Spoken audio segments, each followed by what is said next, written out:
When you're ready. Okay. Good morning, everyone. I'd like to start the meeting. Before we start, though, Commissioner Kim would like to say something. Good morning, everyone. I just wanted to welcome our new chairman, Chairman Vincent Bradley. As many of you have already read his bio on our website, he comes from a career over at the New York State Attorney General's office, and prior to that from the Manhattan DA's office. And Chairman Bradley's also a CPA, and we're really thrilled that he's here to continue his distinguished public service career with us. And we just wanted to welcome Chairman Bradley this morning. And then just continuing on quickly, I also wanted to commend Commissioner Green, Ginny Green, who has now moved on to be a Commissioner of Civil Service, and we want to congratulate her on that position and wish her the best. It's been a real honor and pleasure working with her and learning from her during my past year on the board as well. And then finally, I just wanted to apologize for having to move the meeting over from our previously scheduled hearing date because of my stupidity going out onto a basketball court after the age of 45 and playing basketball, tearing my Achilles, and I really apologize for the last minute cancellation and the inconvenience that's caused everyone, but we're happy everyone's here today. Thank you. Okay. All right. Today is July 14th, 2015, and this is a regular meeting of the members of the New York State Liquor Authority. In attendance is Chairman Bradley and Commissioner Kim. Staff in attendance is General Counsel Flug, CEO O'Brien, and myself, Secretary Held. The next meeting dates are set for this meeting tomorrow, July 15th, next week, Tuesday, July 21st, and then the first meeting in August will be August 11th, also on a Tuesday. All meetings are held in our New York City office with video conferencing available in our other office locations.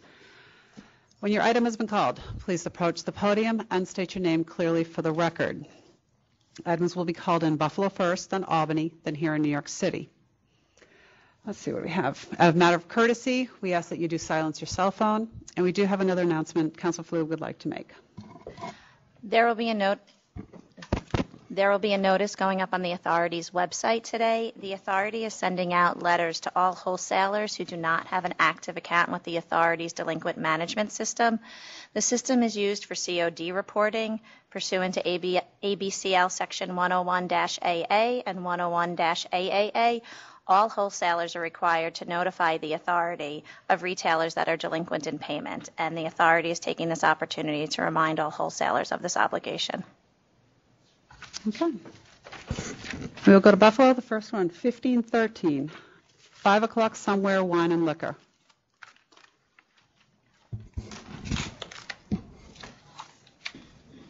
Now go ahead.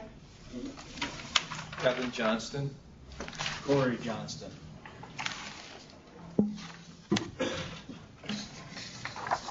Good morning. Good morning. Could you just give us a brief description of what you think will be different at your store compared to your other nearest liquor stores? Well, I managed the store for 6 years, and so I think that we're going to bring in a big selection of New York State wines. I've been around the area, and most don't really carry New York State wines to the extent that I want to. I also want to carry select bourbons, do different gins, stuff of that matter. Okay, I do see we have protest opposition submitted from Bhutani Enterprises. Is there anyone in opposition at the Buffalo office? There's no one present in the Buffalo office. All right, thank you.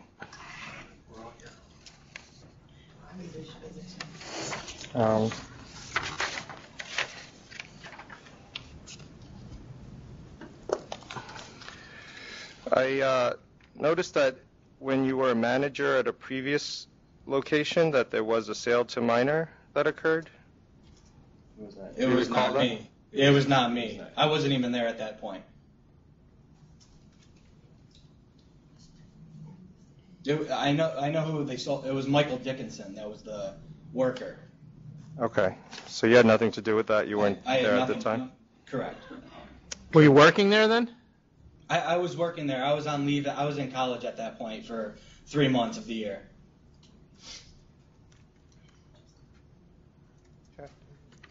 I did check the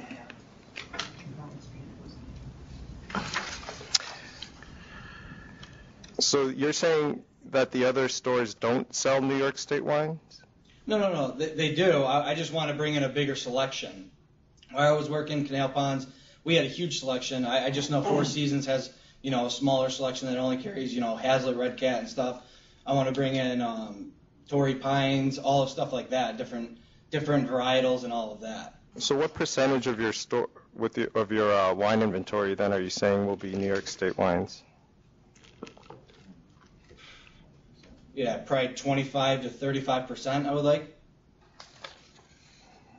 I mean, California is a huge. Oh, sorry. Yep. Now, what square footage is the actual floor space? You have 2952 as the square footage for the entire space. What footage would be the square footage would be the actual sales floor? We're looking at around 2,400 square feet. Okay. All right. Have any other questions?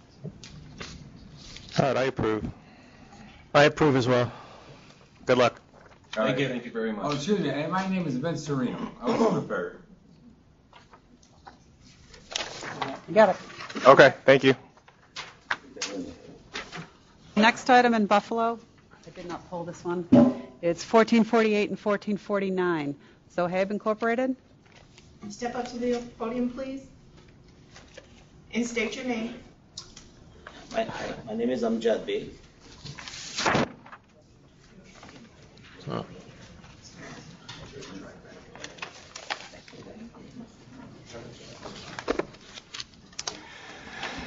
So it seems that on 2 occasions you actually checked the ID and you saw that the ID said under 21, but both times you went ahead and sold, and one was a sale to a minor who was 18 and under. Do you have any explanation as to what happened? Yes, sir. The last occasion, my wife was working, and I have 3 minors kids, and I went, there was a day off, and I took them to the movie on that day, and my wife, she has the license, but they use the bad judgment. So, I mean, she don't really work, but that day, I barely spend any time with them. I have a bad accident last year, broke my leg, and there was a lot of issues in a health and family situation. Are you talking about the incident on May 2nd, 2015, or the Yes, June? sir. Yes, sir. What 2015. about June 19, 2014? Who was there then? It's one of my cashier. He make mistakes, they actually ask the ID, and maybe they use the bad judgment not to able to properly read the the license. They request the ID, and they have the ID being presented, but they maybe use the bad judgment, So Doesn't the New York State license say under 21 on it? Well, actually, he's my cashier. I'm responsible, but I don't know what he did at that certain time. But to avoid that issue, we use several precautions for our futures, to avoid any mistakes like that. Look, I'm sympathetic. Yeah. Go ahead. Yes, No, sir. please go ahead. Yes, sir. Actually, we got the state-of-the-art, the wireless scanners for the future. Every cigarettes and lottery and beer sales has to go through from that scanners, and we have it's all the data being stored, and it can be converted to the PDF file, and that scanner clearly have a 2 marking cigarettes and beer, and if they are under 18 or under 21. The flags right there. If the license, any 50 state license and any service, the Army license and Canadian license can be scanned on that scanner. And plus, we have a new Ruby Veriful Sapphire register, which is also a scanner to check the ID. So we have we check in the scanner first in the handheld scanner, which is wireless and can have secure the data for any mistakes, and then register cannot able to ring any sales until we scan the license. When did you put this machine into place? We put this machine in 2 months ago, and actually we was upgrading the location, and we opening for limiting hour, and that for the new Verifone system been installed.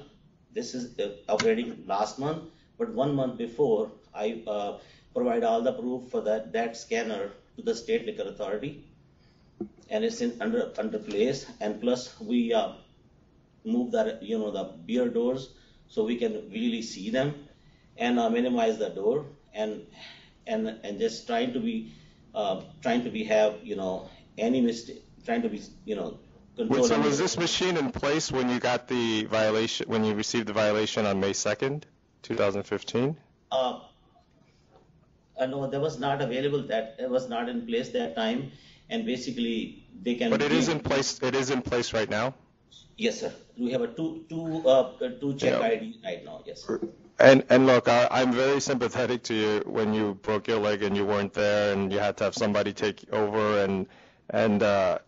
But the issue with this particular case is that this is your fourth sales to minor in the past 4 years, or actually in the past 8 years. But the first case occurred in 2008, but the fine wasn't imposed till 2011.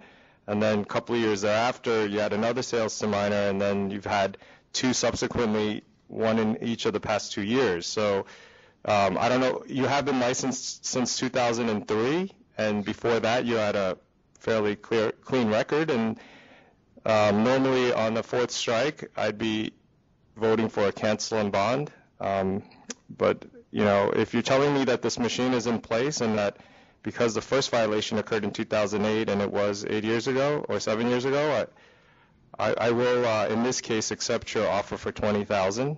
But the next violation, you'll have no excuse whatsoever, because if this machine does what you say it does, and it won't allow the cashier to ring up for anyone who's under 21, and you come to us with another violation, that'll be it for me. I appreciate it. Thank you very much, sir. Actually, I doing this for 17 years, and last 8 years, several mistakes happen, but that can be available. Any data can be available anytime if SLA order us. So is that what you're saying, that the alcohol can't be rung up until the license is scanned? Yes, sir. Yes, sir. We actually first we check the ID in the handheld scanner, and I provide the proof for that scanner to the SLA. And the second one is a Ruby Sapphire system. It goes with a dresser vane system, and that also you cannot ring any once you ring the beer, any alcohol or cigarette sale or lottery, New York lottery sale, they can scan the license to the register. So we have two IDs checked. Okay. Are you okay with the $20,000? All right, we'll accept your offer for $20,000. Thank you. Thank you. I appreciate it. Thank you very much. Is there anyone else in Buffalo? There's no one else in Buffalo. Thank you, Michelle. In Albany, 1446, Faiz Rana.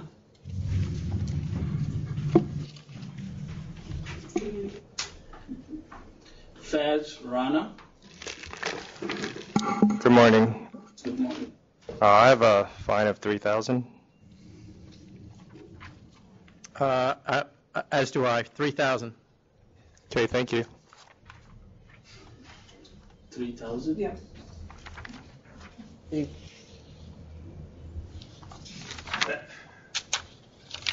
Okay. Do you have a question, sir? Do you have something to say? You have a question? Yes, sir. My name is Faiz Rana, and I'm the small businessman. And that's my first time happen. And my clerk sold the beer to underage. If he gets his people to do ATAP, they'll reduce, right?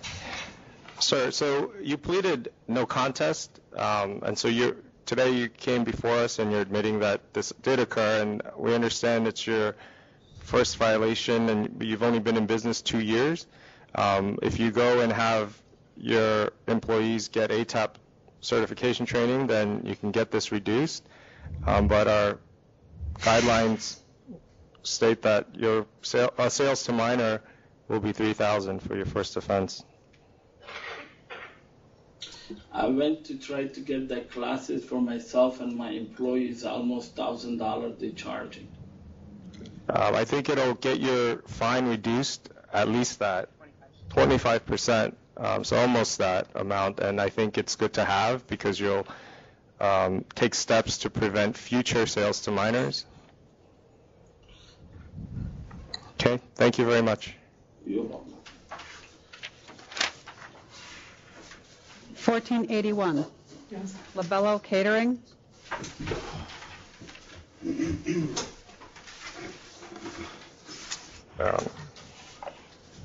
Chairman Bradley, Commissioner Kim, good morning. Good morning. My name is Sean May. I'm appearing here this morning with Tina Kruger, the principal on the license for Labello Catering. So, Mr. May, we have your submissions, and I'll vote to grant reconsideration. I'm sorry, Commissioner Kim, can I ask first, were these charges dismissed, or are you telling us that it's your position the district attorney's office will dismiss them? It's our position that it's legally impossible for Mrs. Kruger to be convicted of these charges. They haven't been dismissed at this point. The file has gone through 3 different district attorneys. It's now assigned to Charlie Buca, who we've been in contact with, and they haven't been dismissed yet. But so then how do you know that they will be dismissed? But based on the case law that we sent out, Mrs. Kruger cannot be found guilty of stealing money from herself, basically, is our position. But that hasn't been done yet. These charges haven't been dismissed. I don't think you can accurately make the representation that they will be dismissed. I cannot guarantee they will be dismissed by the district attorney's office. I can make the representation that it's our position that she's not guilty. She's presumed innocent until proven guilty, and based on the case law, That's what you explained. she will not be convicted. Are they indicating to you why they haven't dismissed it yet? Well, the Saratoga County District Attorney's Office is undergone some personnel changes. The file was initially with Jim Davis, and then he left the office.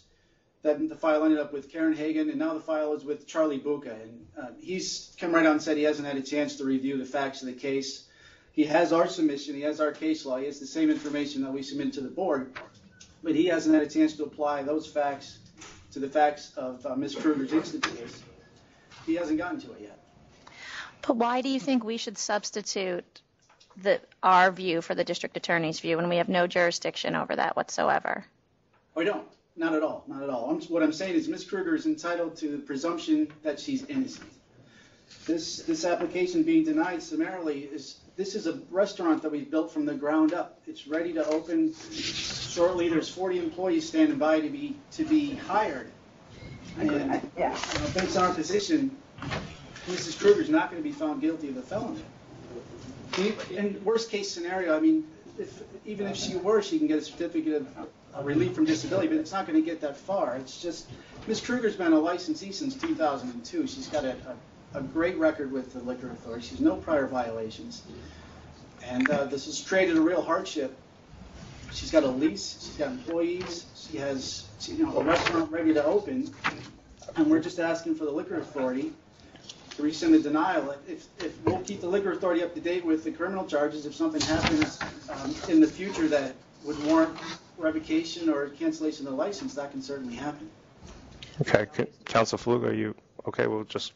We could always, too, if it goes back to licensing, we can approve it conditioned upon the submission of a certificate of disposition. Okay, so I vote for to grant the reconsideration. I vote to grant the reconsideration as well. Thank you. But technically, it's you instead of Return hold to on. license. Return, yes, please return to license. Thank you, Ross. I'll be back to you. Feel better?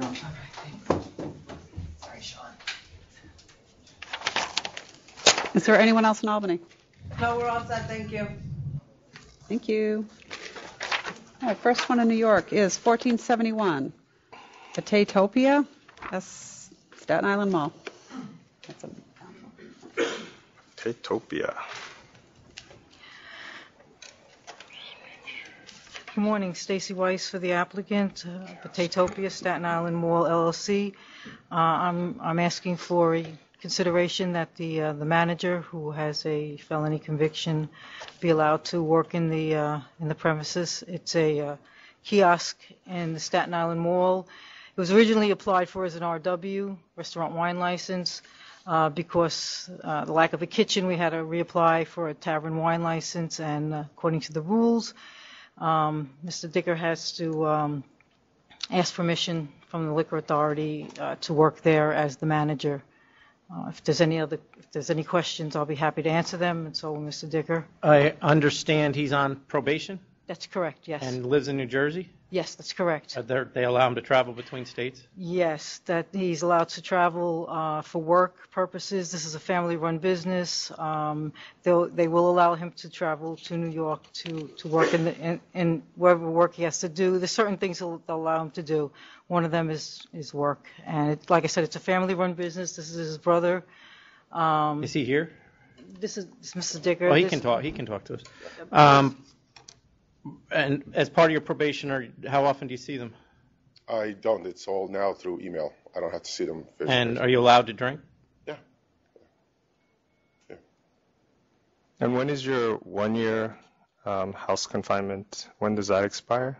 It's already expired. Oh, it has expired. You're just still on probation. I'm just 2 years probation left. Okay.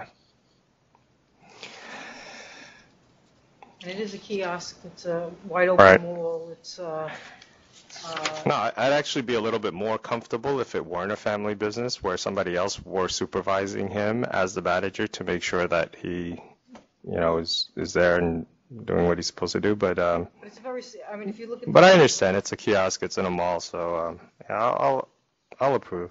I approve as well. Thank you very Good much. luck. Thank you. 1521, Sammy's Wines and Liquors.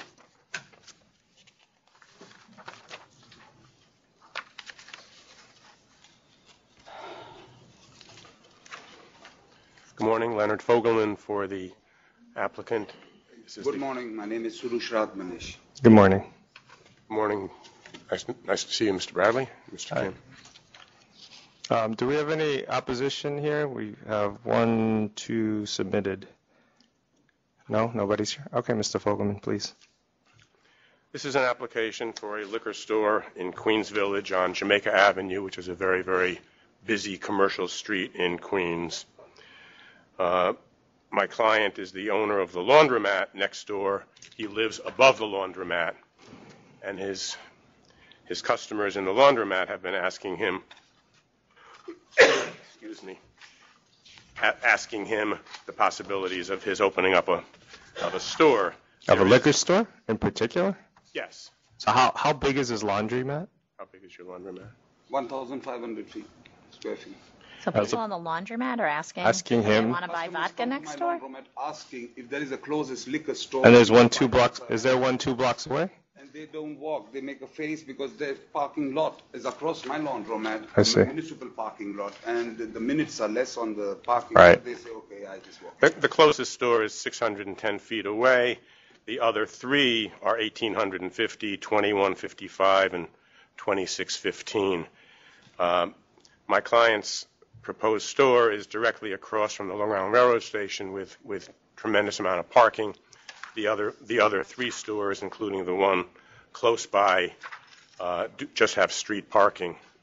The one close by at 610 feet has not submitted any opposition and is their gross sales are in the neighborhood of over $3 million. Although it's been steadily declining, and we did also issue a license in November of this past year. That's 0.4 miles away.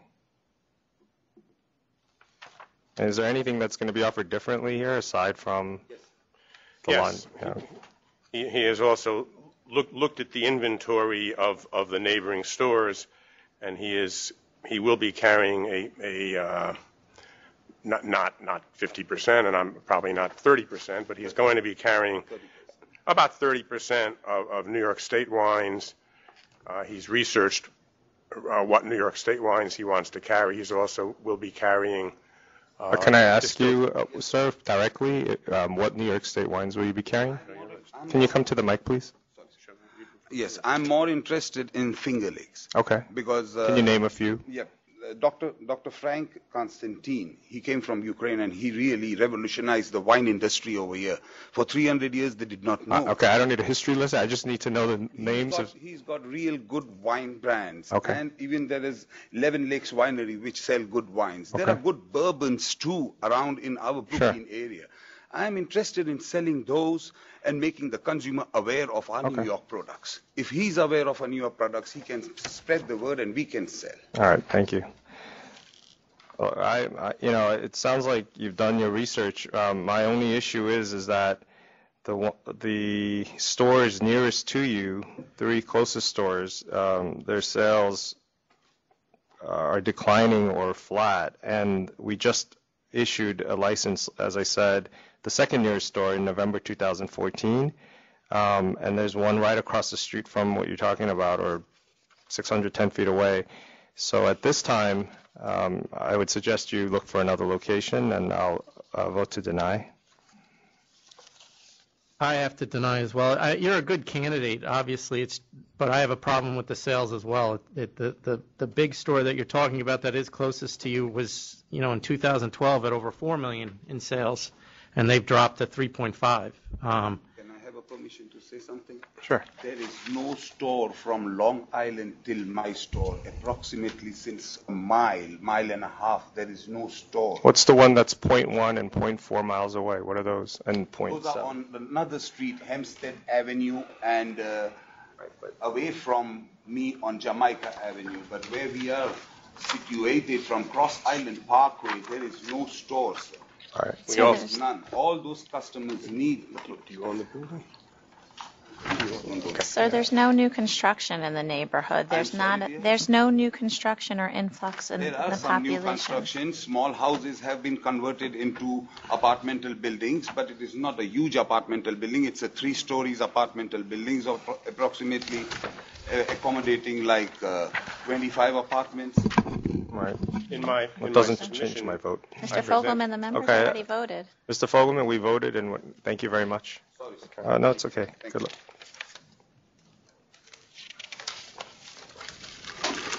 $15.51 CHM Liquors.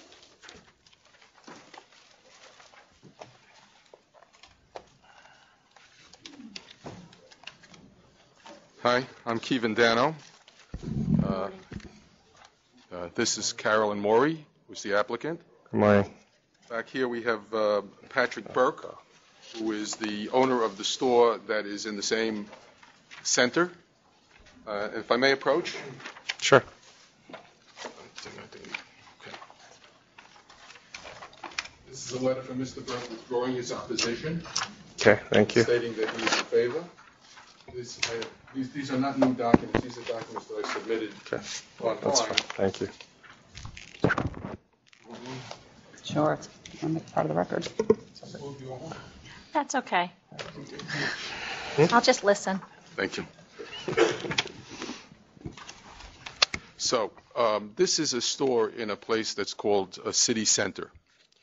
And city center is a new development that was created with, it's a $177 million development with 400 new residential units, 370,000 square feet of residential and commercial space, which you can see, by the way, in Exhibit E of the file that I gave to you. There are also public walkways, parks, launches into the Erie Canal for the public, and a 130-room hotel. This is an area that is going to bring people from all over the greater Rochester area into this particular new city. Within the area, right across the street, is Monroe Hospital, which has 840 employees and 566 beds. Within a mile is Strong Hospital, which has 21,000 employees. And there's a new thing called College Town, which is not a college town, but a new development, which has 300,000 square feet of mixed-use new developments and a Hilton Hotel, plus 50,000 square feet of new office space. And then they are just recently constructed, or started construction in 2014, of a place called the Reserve right there, which has another 327 homes. So this is a new destination area. And it is at the intersection of East Henrietta and I-390 near I-590. 75,000 vehicles pass by this new city every day.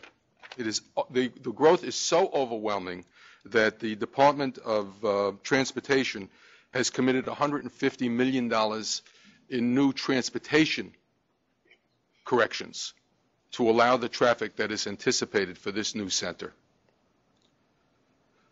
People are going to be drawn to this center from all over the Rochester area. Mr. Danner, I don't want to interrupt you, but I'm going to. Your client lives in Texas? Is she moving to New York? What she will do is she will take a house or an apartment in Rochester, but she's not going to move to New York, no. And she has 17 package stores in Texas, is that? She has an interest in a company called Western Beverage in Texas, and that company has 17 package stores in Texas. That's why she gets this opportunity, by the way.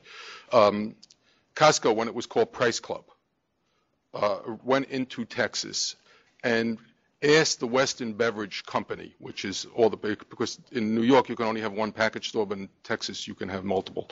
They asked Western Beverage to set up next to the Costco's, and she, along with other members of her family, developed a different kind of store that is particularly set up to be adjacent to Costco's, which has the same kind of alcoholic beverage sales philosophy that the Costco stores have. So this store, Mr. Burke's store, is a large store that it hasn't opened yet, but it will cater to those people who want handheld service, those people who want to come in and have someone explain to them the difference between this wine and that wine and what, how these beverages work and stuff like that.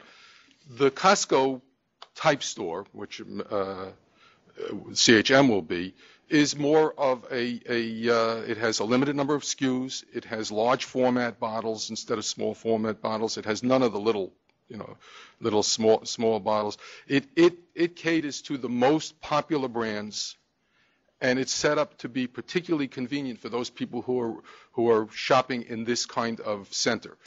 And when the center was built, it was built with the concept that there would be these two stores. The developer has sent a letter, which I have provided to you, supporting it, and now, as I say, Mr. Burke supports it because it was built with this concept. Who is going to be managing this store? Well, the manager on a day-to-day basis. The manager hasn't been hired yet. But there will be. There will be a manager. The manager, we will submit a personal questionnaire for the manager as soon as the manager. They want to hire somebody, and then you say you can't have the license. That's just. Right. I don't mean to be. I'm very hopeful that you will grant this license, but my big question for the public convenience and advantage is just that you did submit this letter from Gap Partners saying that they withdraw their opposition. But it doesn't change the fact that they're right across the parking lot. And I'm just trying to find out how big they are. Gap is 2,000 square feet, I believe. 2,000 square feet? Our store? Yes. 11,000. I'm sorry. 11,000. They're 11,000 square feet. It's 11,000 square feet, whereas this store will be 4,500 square feet. This is a small store. And how'd you get them to say that they don't oppose this across the parking lot? Because the development is set up. Is this the landlord that owns this? No. Is that what it is? No. This is Mr. Burke's store. Mr. Burke here. This is Mr. Burke. What's going on? This is just as a matter of. Oh, this is your store. Okay. Got it. You're Gap Partners? Yes. He is Gap Partners. You're Patrick Burke. Okay, so please, if you can go to the. You were? I was. I still am. Okay. No, what happened is we had submitted some opposition, as I'm sure you guys received. Very vehement opposition. Yes. Nixon Peabody. Yes. Which indicated that life and death. That we were being misled. Actually, your opposition indicated that we were being misled in the submissions from the other store. I don't know if that terminology was actually in the letter, or just if that was the impression that was. I mean, I was not really aware of their model until I went and visited their model in Syracuse, which is the closest store we have. And I saw that the attorney here said, they'd have a limited number of SKUs, large package. They don't have a large variety of wines and fine wines and everything else. So we decided that in light of that, we were comfortable with their store and ours as well. So Mr. Dano isn't the big false hood teller that Mr. Thomas says he is? I don't think he used those words, did he? I mean, I think there was things that were said. All is forgiven. We're all friends now, is what you're saying. All is forgiven, and everybody's on the same side for public convenience and advantage. And I would like to say to Mr. Kim that where is it?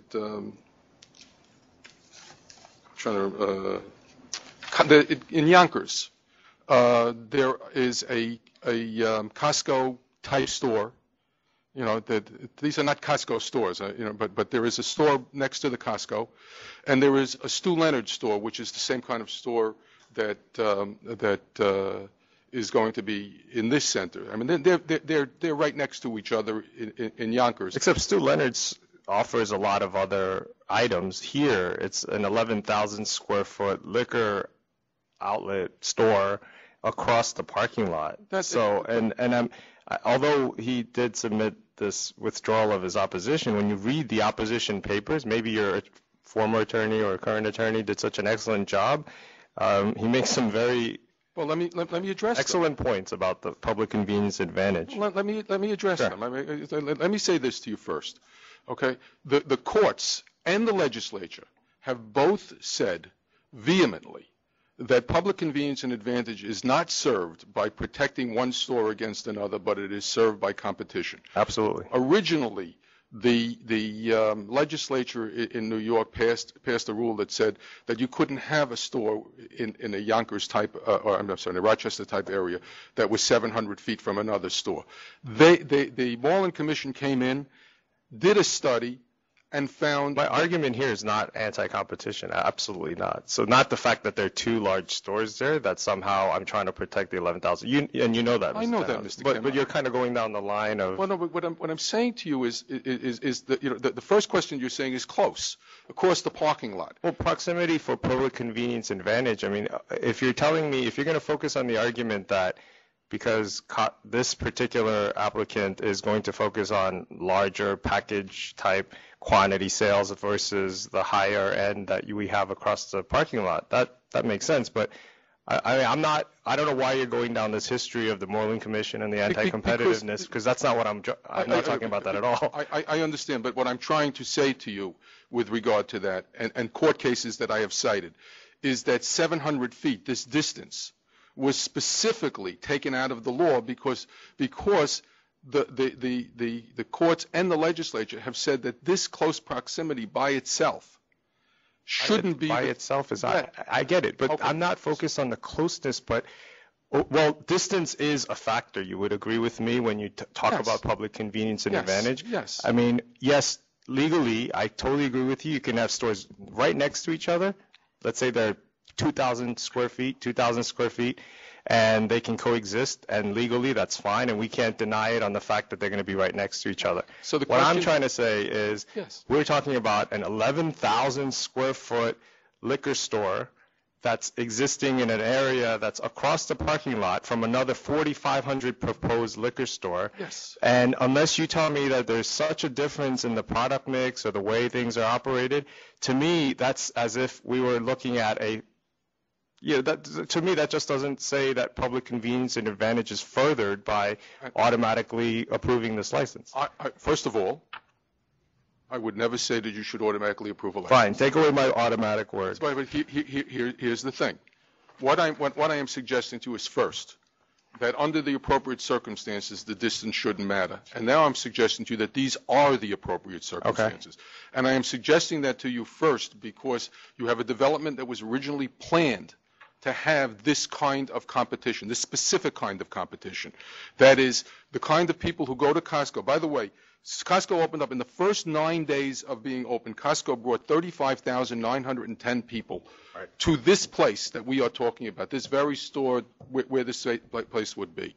That's an average of I think it's like just under 4,000 people a day All right? If you've ever been to a Costco or a Costco shopping center, you know that these parking lots are extremely crowded and dangerous. People are backing up and they're pushing these carts all the way through. Those people who want to come and pick up the most popular goods at a good price are going to come to the CHM store, and they're going to be served, and that's public convenience and advantage.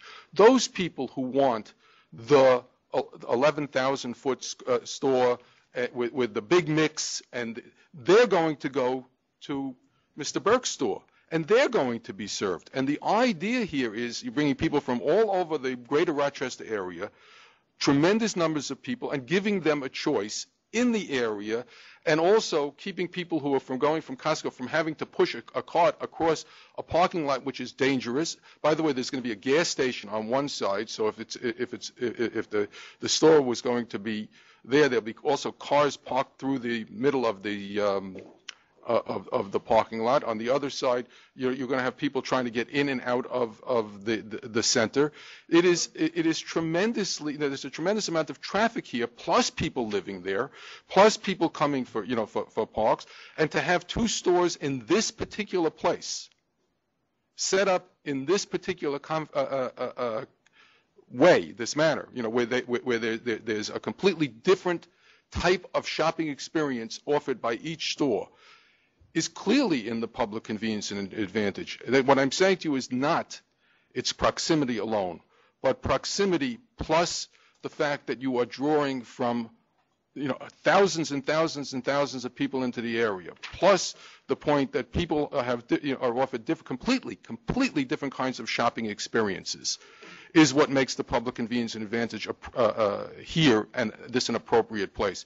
And by the way, there was a court case in connection with the Lynbrook that was on this very issue, and both the court and then the liquor authority came down and said, by the way, I put it in my, I put Lynbrook, it's Lawrence. It's wrong in my papers. It's Lawrence. But the liquor authority, examined this particular issue on this particular point and found that public convenience and advantage is served under these circumstances.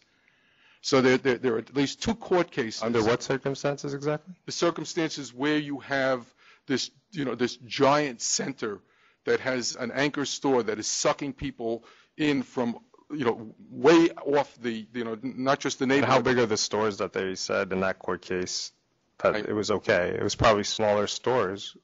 I don't think it was 11,000 and 4,500. I do not know what is 1,200 square. The Lynbrook store is 1,200 square feet. The Lynbrook store is 1,200 And what about the other one? Well, that's my point, is that when you have a big anchor tenant sucking in 4,000 people a day, and you've got a 1,200 square foot on one end of the shopping mall and a 1,200 on the other, or even a 4,000 one on the other, that's fine. In this particular case, that's exactly what you're talking about. What really bothers me, and as Mr. Thomas points out in his letter, he said, upon information and belief, Commissioner Kim, at the hearing which approved the Citygate WSN application, indicated that the area would be at saturation with the approval of Citygate WS. He put that in there, and for me to say now, yes, at the time, we're going to approve it, but this is going to make it into a saturated level for the community, and then say today that, oh no, by the way, across the parking lot, we can get another 4,500 would be would be very problematic for me personally. So I don't know, Chairman, if you have any other questions. Before you vote, let me just respond to that, please, because once you voted, you voted. I don't know what evidence was presented to you before. All right, and just saying what you said, without the evidence that I have presented to you in these packages that I have delivered to you, it would have been correct at the last meeting. But I don't know that you knew at the last meeting, about the tremendous size and the influx of people and the surrounding areas. We have, where's that? How many new residents in that? You said that there's going to be residential. Approximately how many? Right in that area, I mean, in the center of development, right? This 400 new housing units, right in that center. 400 housing units, right? Which Plus- isn't a lot relative to, But that's plus 400. 370,000 square feet of additional shopping, plus a 130-room hotel, plus... How far is the hotel from here? It's in the same center. There's a website for the whole program. There's a hotel right here. And was this ever in the application for city and WSD? No, I've never seen it in any other I saw application. that. You've never seen it? Mr. Burke, when you signed on and went for your license, you knew there was going to be another store there? I didn't actually know what was Costco's plans at the time, so I wasn't really in tune to that. Though I do want to echo what the attorney here said. It's been an explosive growth area, and there's a lot going on in that area, which is why I came and which is why I applied, and which is why we're here. So. Listen, I don't know. I tried to look for the recording of what you said, Mr. Kim, and what was put before you, and I couldn't find it on February 10th. I had someone else go through it. They couldn't find it. I don't know. There may be something wrong with the tape. I spoke to Mr. Burke, and he said that he did see it, so I'm a little confused about that. Maybe I had the wrong day. I am suggesting to you that the what was before you then is, I think, different from what I'm presenting to you, because it's, again, across the street from the shopping center, right across the street, you have the hospital. You know, you're dealing with tremendous number of people, tremendously impacted by the ability to have this store. And The hospital was there previously, correct? Yes. I don't know what was called to your attention. I'm addressing your... All right, my concern is, look, if you're telling me 400 new residences, a Hyatt hotel, and a hospital, which I didn't factor in before, that doesn't really sway me, given the product mix that an 11,000 square foot space offers, plus another 4,500. I have no issue with it'd be great for competition. I get all that. It's just that in that area, there are other stores as well, and I don't think anyone else from opposition is here. But, when we're talking about a particular neighborhood, maybe in a year's time, if you show me more growth in the area, population growth, then it would be different from what I had said in February. But it's this new information doesn't change what I had. The only other thing I can add that you may not know is that historically, when these stores come in, they lift up the other stores. They don't put them out of business. When you bring in a store like this, because it brings in so much traffic, and because when people come into a neighborhood and start to see advertisements and stuff for alcoholic beverages, they start to shop around. Everybody is improved by a store like this. Everybody. Herman, do you have any thoughts?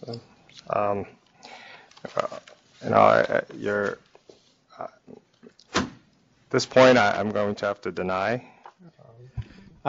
I would approve, but that doesn't help you. Not much. Commissioner Kim, I thank you for your consideration. Mr. Chairman, I thank you for your consideration. 1557C, it's proposed advisory. I'm here in support of the trademark advisory. Kevin Dano, in support of the trademark advisory. If you have any questions, I have sent in some suggested changes to you. Basically, the suggested changes that I put in were to try to make it clear that the advisory applies whether you're inside New York State or outside New York State to the circumstances intended to be described in the advisory. And the only reason outside New York State was ever added was because of your initial comments. Yeah, I think most of your changes have been reviewed and accepted. I don't want to talk it over, but I'm here if there's anything you want to. Nope. I approve. I approve.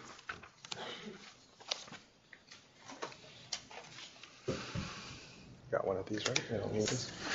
1557D, it's request for declaratory ruling, Swillow. You here for both? Jackie, can I keep your copy of the CHM? Or do you want it? Mm-hmm. Yeah, I have something on this. Because I have a feeling it's...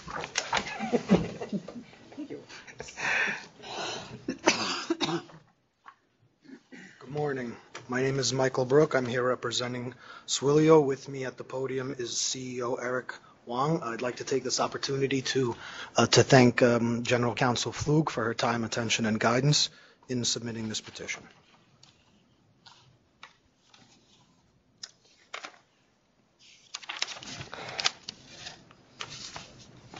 So, what about ads by alcohol manufacturers?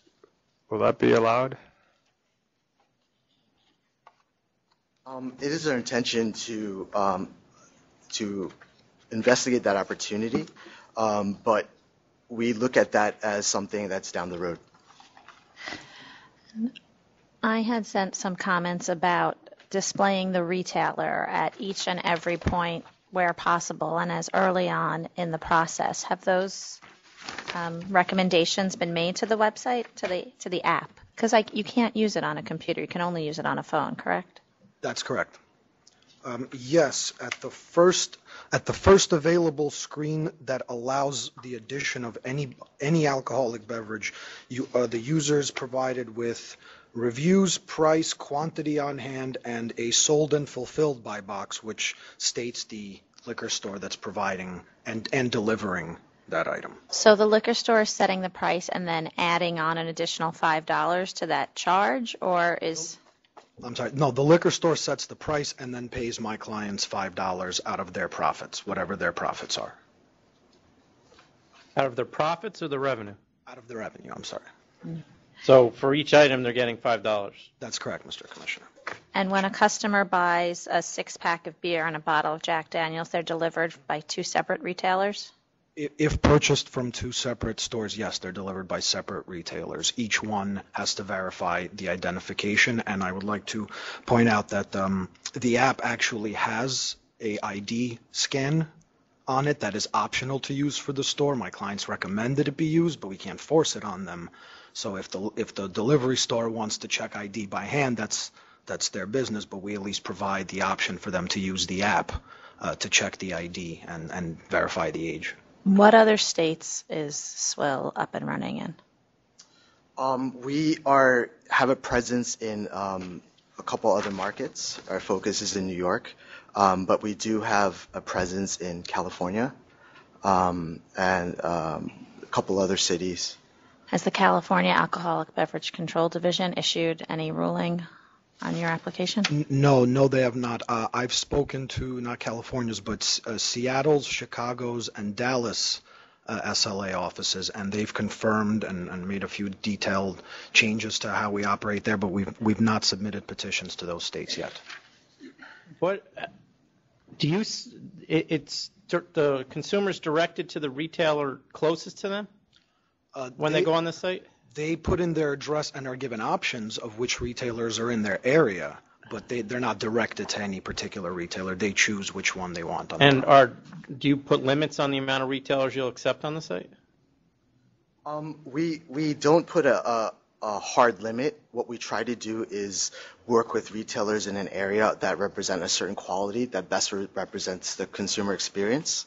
So how do you get turned down for your site? How do we get turned down to our No, site? if I'm a retailer, how am I not allowed on your site? What type of business wouldn't be allowed on? So what we try to do is we try to have a personal interaction with the retailer. Obviously, we do our research with the SLA in terms of prior violations. We try to represent a quality experience to the customer, reviews from the community to make sure that the store is established. It provides a good, proper experience because we're an extension of that store, and that experience is an extension of our brand. So it's very important. I think, Mr. Chairman, if I understand your question right, no one can just log in or go to the app and say, I'm a retailer, I want in. No, I understand that. I'm wondering whether there's certain retailers that you won't allow on it. That's on an individual basis, but yes, if the CEO or the COO who's with us today also who's actually goes out and meets these retailers, if he gets the wrong impression from them, if he feels like they don't care about age verification or keeping up with tax or any of that, no, we won't add them.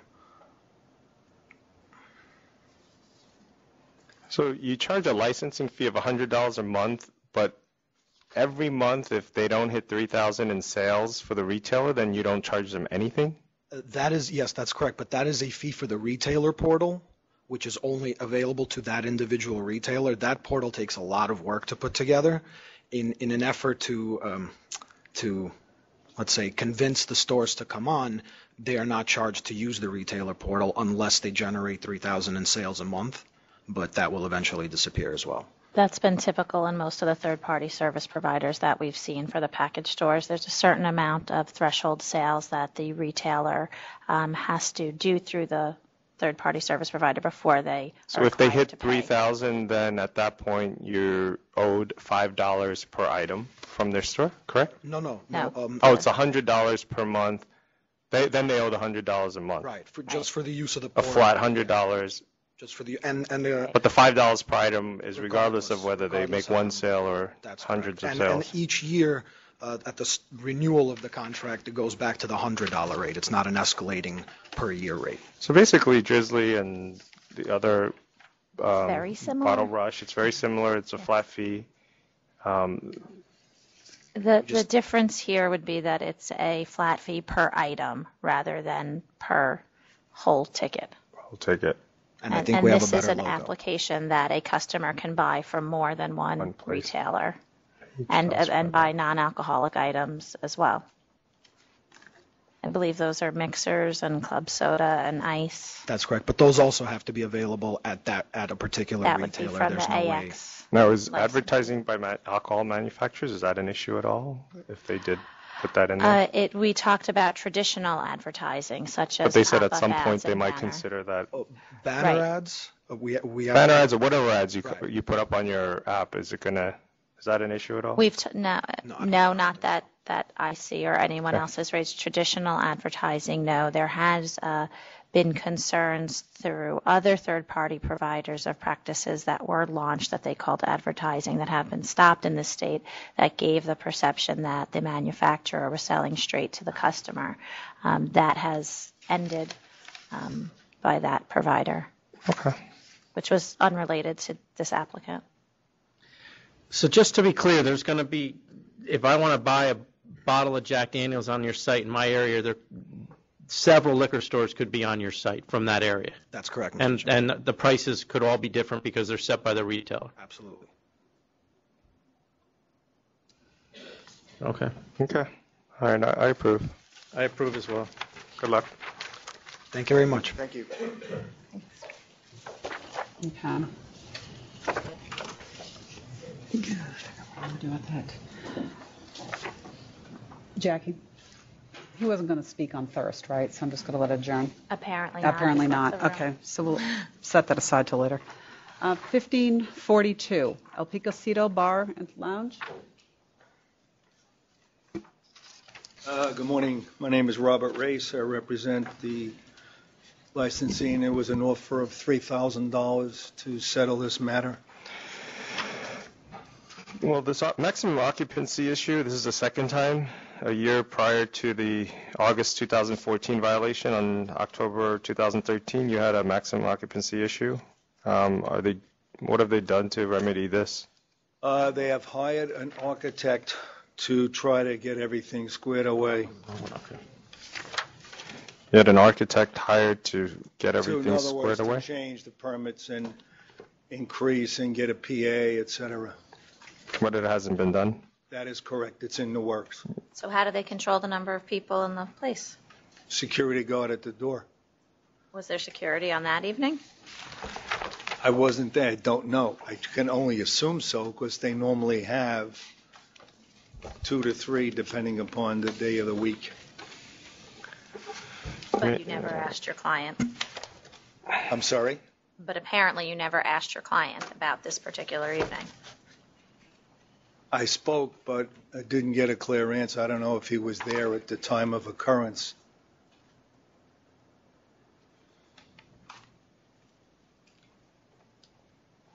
And we had imposed a fine of $25,000 back in October 2014.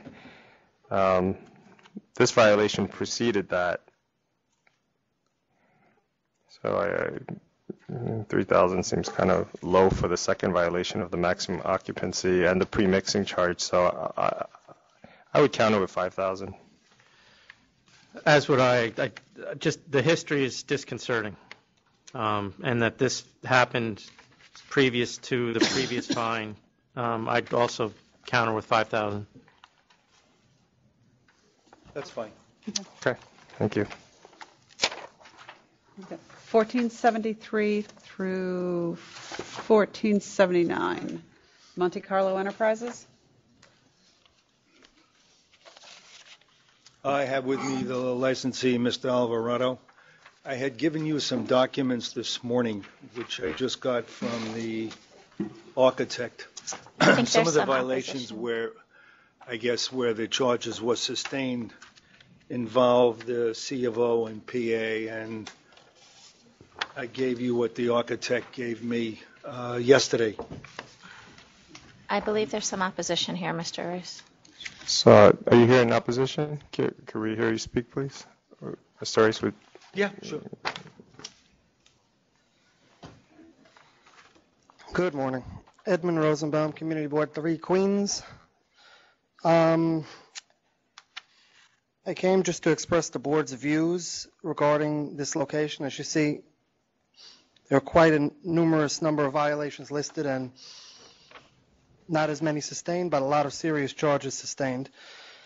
We've continued to have an issue with this location. We've received many complaints. The police have received a lot of complaints. They have no PA, and it always seems to be overcrowded anytime it's inspected. They have no cabaret.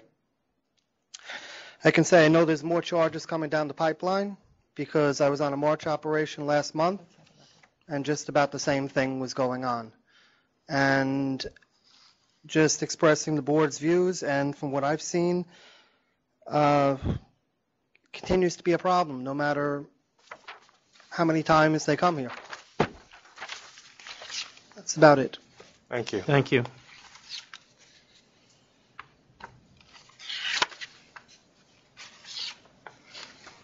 So we sent this back for alternate findings, right? And Mr. Race, my biggest problem here is the number of things that have happened over and over again. I mean, you have 14 sustained charges. Correct. Out of, I don't know how many, but it looks like 50. Ballpark, yeah, I think you're correct. And many of them are the same thing. Unlicensed security guards, 80 summonses, 26 arrests in 1 year. Bouncer punched a customer in the face. And these are all sustained. And the charges are the charges that are I mean, there very just serious seems in that area. Right, there just seems to be a pattern of complete ignoring of the law. Chairman, with respect, you had, not trying to interrupt you, you had stated with the security guard, they had a company. Look, I realized Mr. Alvarado was the licensee and he's responsible for what occurs. They had a company. Whoever was working on the night in question turned out to be not licensed. He has now hired a new company called True Blue, and they're retired officers.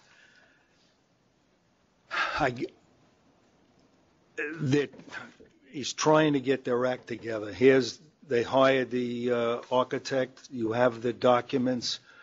I mean, I'm ready to vote. I understand he's trying to get his act together, but I think it might be too late. So, if you have any questions. No. We had sent this back for alternate findings, and Administrative Judge Badner came back and sustained charges 11 and 14 in the fifth proceeding. Did you want to say something, Mr.? I wrote a letter, and I was very vehement about it, merely because I won that particular charge, and somebody didn't like the result, so therefore it gets sent back, and Beth Badner now uses the same verbiage, etc., that Ann Cullen used, and now all of a sudden the charge gets sustained. Do you think it was sent back because somebody didn't like it, or do you think that the board thought there was a legal issue with the ruling, or that they just didn't like it, as you said? They didn't like it. Well, Mr. Reese, the one that was sent back was 80 summonses at the location within 10 feet and 26 arrests in 1 year. That's not a focal point? Chairman, I've been to this location numerous times. They are not the only bar on the block. I understand that, but they were within 10 feet of the location. There's another bar next door, and there's one directly opposite it. You represent all of those bars in that area, and that's why you're constantly here, because there's a problem in that area. I don't represent all of the bars. A majority of them. I can't take credit for that. Okay, so the charges in the first proceeding, charges number 1, 2, 3, 4, 5, 6, 7, 8, 10, and 11 in the second proceeding, charges in the third proceeding, and charges 1 through 10 in the fifth proceeding, 12, 13, and 15 in the fifth proceeding are not sustained. Charge number 9 in the second proceeding, charges number 1, 2, 3, 4, 7, and 8 in the fourth proceeding are sustained. Charges 5 and 6 in the fourth proceeding are withdrawn. And based on that record, I vote for cancel and bond. As do I. Just to clarify, you are adopting the findings of the proposed findings from the ALJ on number 14, on 11 and 14 in Yes. the fifth proceeding? Yes, ALJ Okay. Badner's findings. On Badner's findings. On item number 1473 and 1474, so all those charges, are you including that in the penalty? Yes. So we'll combine all these? Yes, we'll combine all of these. Okay. And just for the record, what did you say the penalty was? Cancel and bond. Thank you.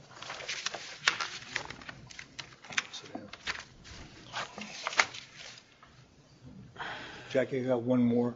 Yep, getting there. It's okay. You're rushing me? Rushing me?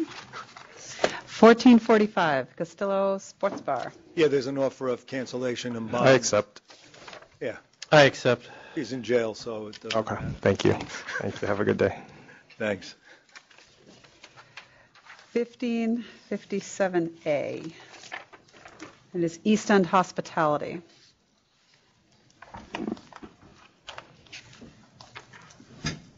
Good morning. Francis Buscemi for the applicant. Mr. Buscemi, your client was the owner of Dublin Pub, Yes, which we revoked their license when there was an underage girl who was passed out in the bathroom, and they refused to call the police and get medical attention for her. no, this is a different Dublin pub. This was Dublin University, it wasn't Dublin Pub, ma'am. It's not the same? No, Dublin No. Pub was in New That's really good for you. Yeah, yes, absolutely. With, if I'm, So is this adverse history wrong? if, Um, if, Can we check if I that? can go through, yeah, I mean, No, I just want to make sure. Right by the I- serial number, so it shouldn't Okay. be.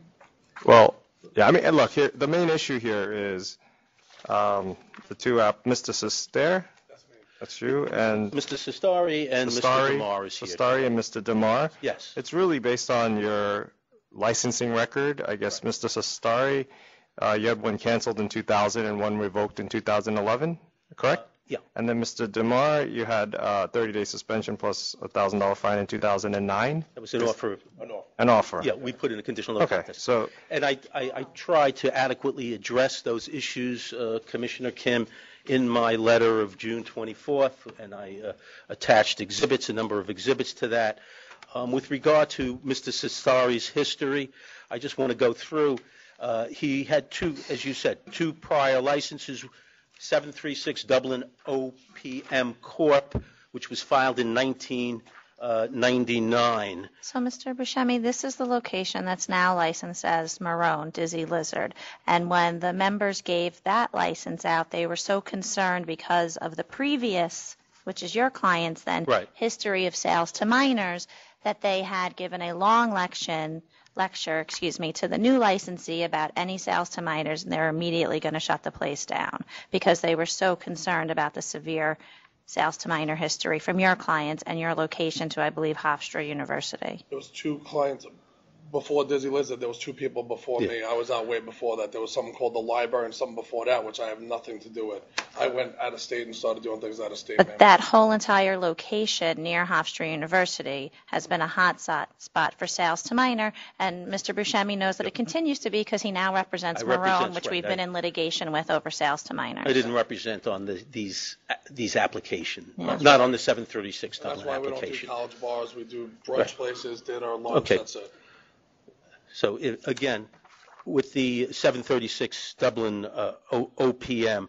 That was canceled for failure to pay a civil penalty, and that was listed on the application of 3275 Hempstead Turnpike Corp., which was subsequent, which was the second application, which was filed in 2009, and then 3275 Hempstead Turnpike Corp. Was approved, and it was stated that there was the cancellation for failure to pay a civil penalty in that application concerning 736 Dublin.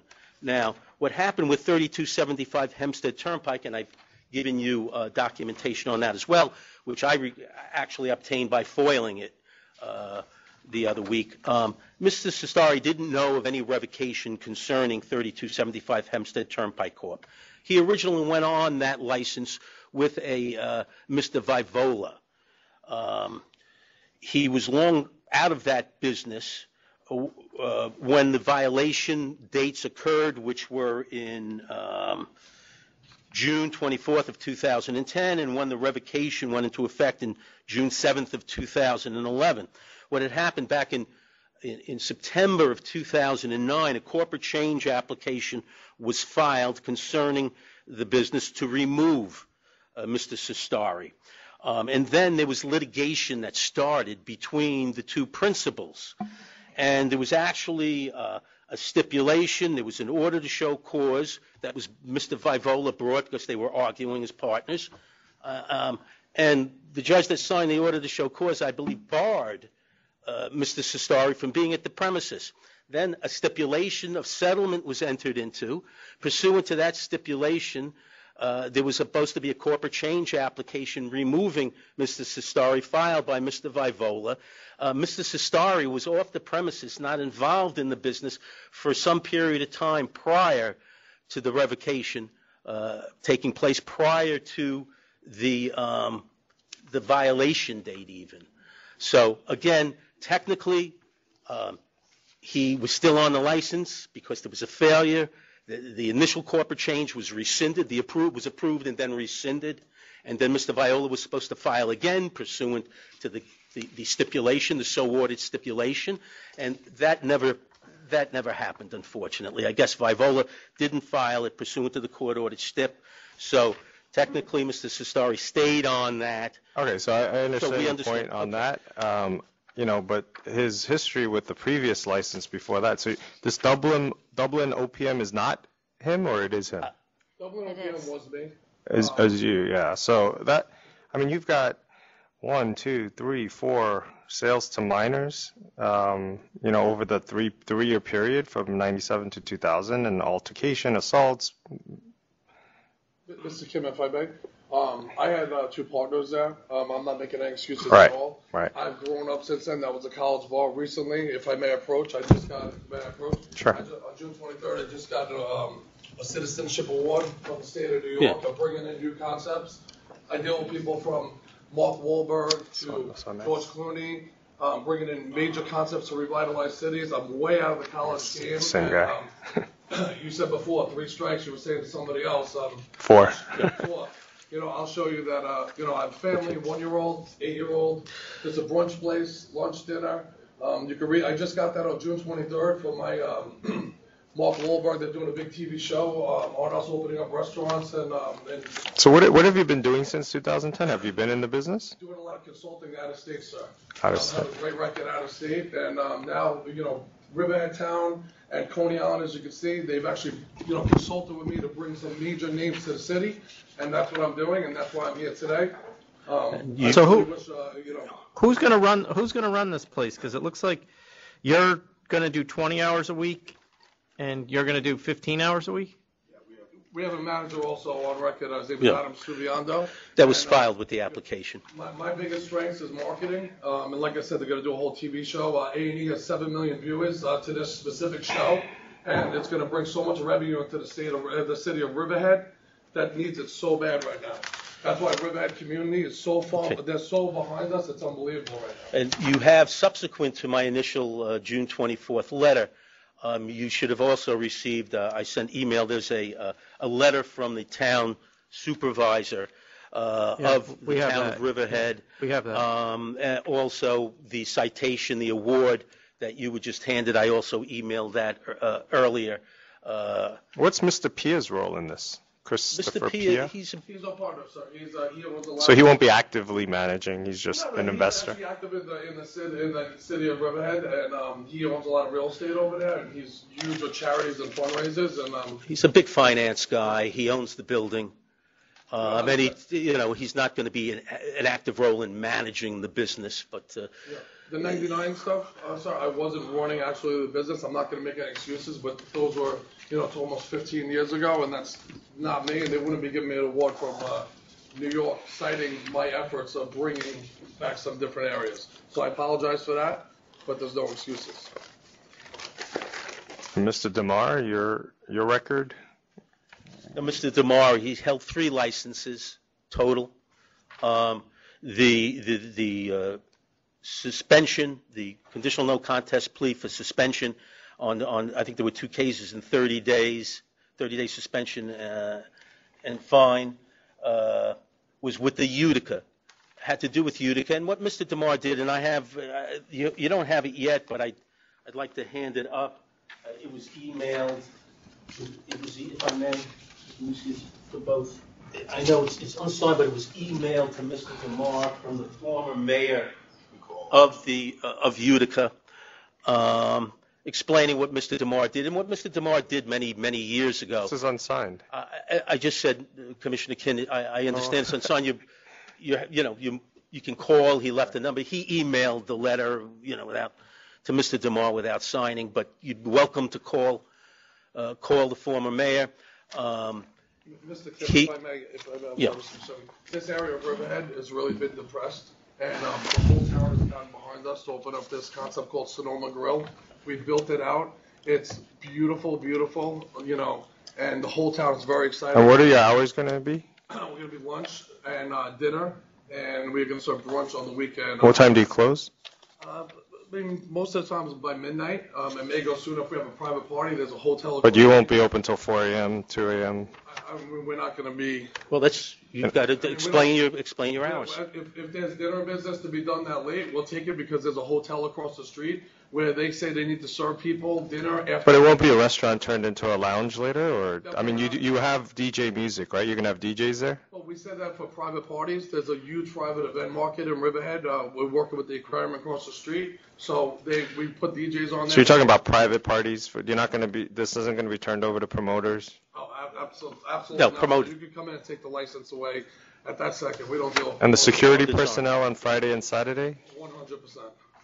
But if it's a restaurant. Well, we're in a we're in a town called Riverhead, and it's a little still on the edge, so there's always going to be one guy there, no matter what, checking IDs and scanning IDs, no matter what, sir. Look, originally, based on your history, I was going to deny, but based on your presentation today, I'll give it a chance and I'll vote to approve. Me and my family, thank you very much, sir. You also convinced me, but you're not going to get a lot of rope here. I won't lay you down, sir. All right. I approve. Thank you. Hey, good luck. Yeah, sure, you can take this back. Do you need to see? We already have a copy of the city council. Yep. Give me those. Give them back. We are up. We're close to 11:30. Yeah, I just don't know if he's here. Palillo. Are we looking for this guy? Is Mr. Palillo here? No. Okay, all right. So much for a common calendar. 1501, 6905 Roosevelt Ave. Okay. Good morning, Robert Swetnick. I'm sorry, I missed the number. Sorry, go ahead. Sorry. 1501. Yes. Okay, this seems to be some kind of a family license issue. Do we have any protesters here? No? Okay.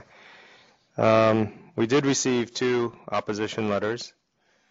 Yeah, I believe, not to interrupt you, I believe what it is that the opposition did not realize that this is basically a removal. They're moving less than 100 feet away. Because he's bringing in a new partner, as we explained to Investigator Sender, what they would do is if this gets granted, they would surrender the license for New World. Why are they moving? Marked as a He removal. wants to bring in a partner. They believe the location across the street is a little bit better. The partner wants a new Hold on, Mr. corporation. Sputnik, because this is marked as No, a new it's a new application. application. They're currently licensed at a package store. He's now taking on a partner, Right. going to a new location, but he's currently Directly licensed. across the street, less than 100 feet, That and then license will be surrendering the existing license. So there won't be any new licenses in the area. But he was the manager while the store was purchasing from an unauthorized source? Pardon me? So Mr. Wang was the manager of his wife's store when the store was purchasing from an unauthorized source? They were charged with that. I don't know. When was that? I don't know. 2012. 2012. I have no knowledge of that. Well, Is your client here? No, what happened is that my client originally had this. I did schedule that. Well, he had 2 weeks ago scheduled for vacation. Then when it was scheduled that he was going to be here, he switched the vacation to this week. So I told him not to keep switching it back and forth, and that I would come in. And you never looked up to see if the wife's store had any adverse history? Which location of the wife's store? It is.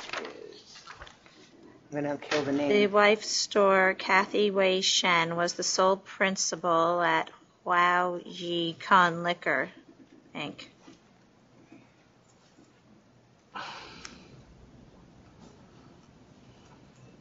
It went before the members on May 15th, 2012.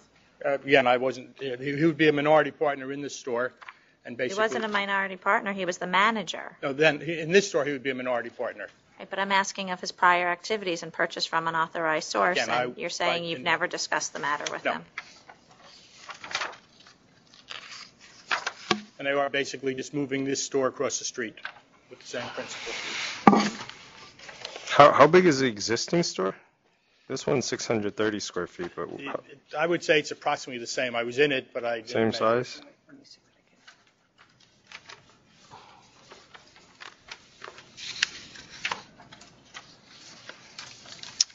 I mean, given that they're moving across the street, not adding anything 630 square feet, I'll approve. I'll approve as well. Thank you.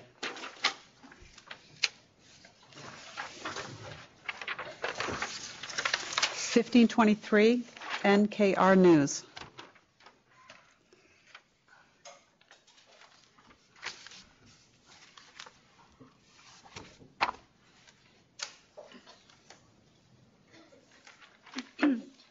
Good morning. Good morning. Do we have any protesters in opposition? No? Yes? Would you like to step? Oh, I'm sorry. Name on the record first, please. Shirley? Shirley, full name, please? Shirley C. Kamji Kaur. Nav Singh. And Shirley, you're the representative? Yes. Okay. Oh, so could you put your name back into the record and who you are? Nav Singh. And what relationship do you have? My mother. Mother? Okay. Family business. Family business. He's the manager. Okay. Okay. Can we hear from the opposition first, please? Please state your name and what store you represent. Good morning. My name is Ben Korngut. I am the attorney for Malay Enterprises, Inc. I have with me today Paresh Patel, who is a principal of Malay Enterprises. We do not believe that the issuance of this license would promote the public convenience and advantage. The proposed store is only 610 feet away from my client's store. It's basically 1 block away. Sales at my client's store have been flat, and they actually declined in the last year from 2013 to 2014. Maspeth is a small residential community. It's comprised mainly of 2 to 3 story buildings. There are no plans for development in the area that we're aware of, and this is further compounded by the fact that there's a 71-acre cemetery 1.5 blocks away. The statistics don't indicate that there will be any real population growth in the area, and we don't think that this Fresh Pond Road is a small road. It's not a major commercial thoroughfare that it can support 2 stores that are this close together. My client would like to say a few words. Sure. Thank you. My name is Paresh Patel. I'm the owner of Malay Enterprises along with my sister. We're 50% partners, both. This is the only source of income for my sister, and the only source of income for her to pay her mortgage. Again, we've been there for a long time. Business has been going down. I don't see a lot of inflow of people in town. It's a small town. I think the street itself is not that of a very busy street. I don't think. What's your parking situation, sir? It's only street parking. Okay. I think the businesses, if they are diversified, would be a better chance of surviving there. So I would like you to consider that. Thank you. Okay, thank you.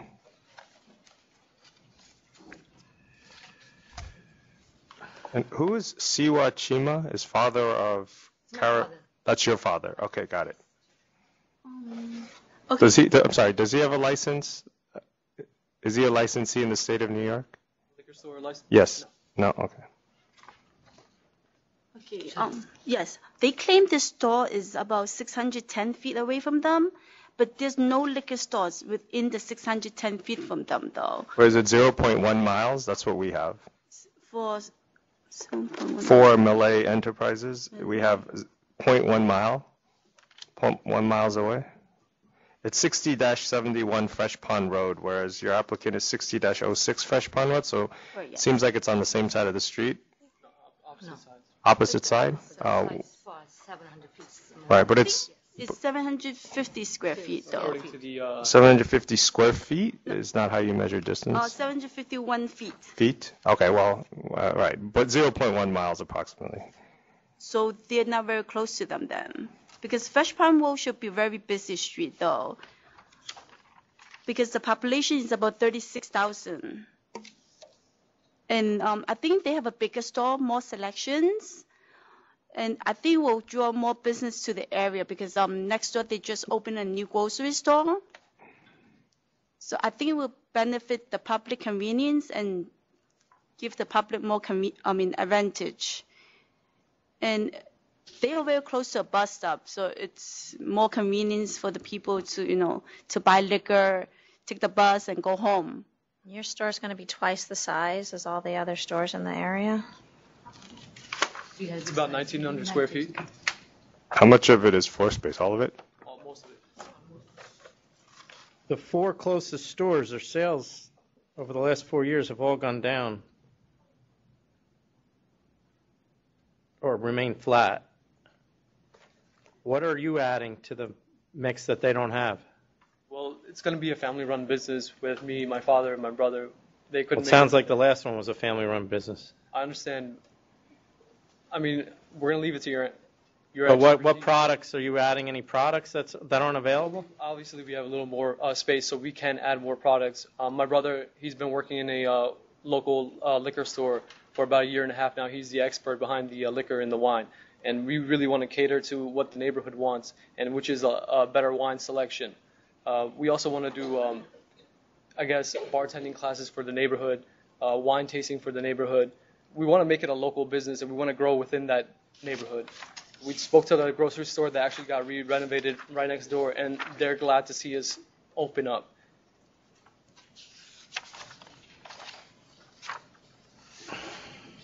Have you been to the other stores? Yes. And is there anything specific that you can point to that you'll be offering that they're not going to be offering? Not just your closest store, because we factor in that within 0.6 miles, you have 1, 2, 3, 4, 5 stores, about approximately 5,000 square feet of actual. Well, I think the Sunshine is the closest one, and then there's Magnum. Right. I think. Right, and then there's Stare Miasto. Other than convenience, we do have the bus stop. We have the apartment buildings that are right across the street. But nothing in terms of product mix. I mean, increasing the inventory according to the neighborhood. That's about as best as we can do. Okay. The place, a big space more. All right. Based on what you presented in the record before me, I don't see any added public convenience and advantage. We have 5 stores within 0.6 miles. As Chairman Bradley pointed out, the sales are flat or declining, so I vote to deny. I vote to deny as well, for the same reasons. Thank you. Thank you. Thank you. I know he's over there. Next item is 1540. Mozzarella Holdings. 1840. I have a special call on this one. Sorry, it's me. It's a special call. Right? One more. Oh, right.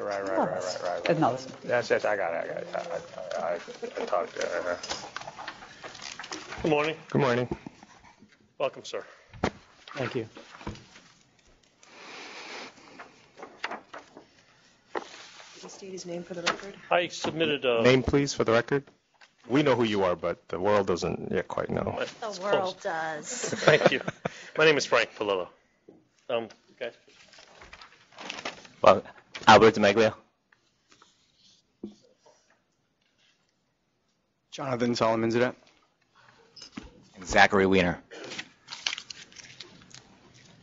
I submitted some documentation to the Secretary's office last week. I hope that you all received it. We did. I mean, so we denied this application in our last hearing. Is there anything new or different that you'd like for us to I was consider? hoping, Commissioner Kim, that you were going to open by saying, I was so surprised by how many different things you included in your submission, Mr. Palillo. I have to say, I think... Why don't you summarize it for us? I think there's an awful lot here that really warrants the board taking a closer look at what we've done here. The opposition presented petitions. Not a single petition was obtained after the stipulations were entered into. The persons who signed those petitions thought they were getting a place to be open at 2:30 in the morning, 7 days a week. They thought they were getting a place that was going to have a sidewalk cafe. In addition to that,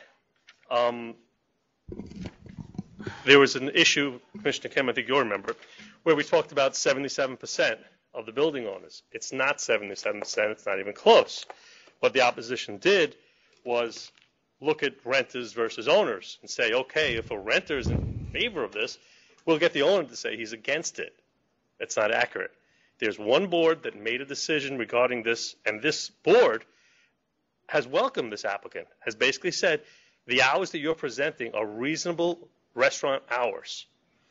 In my submission, I note that during community board negotiations, the residents asked for, and it's in your packet, closing at 11 or 11:30 as the latest, as the goal is to have a fine dining restaurant.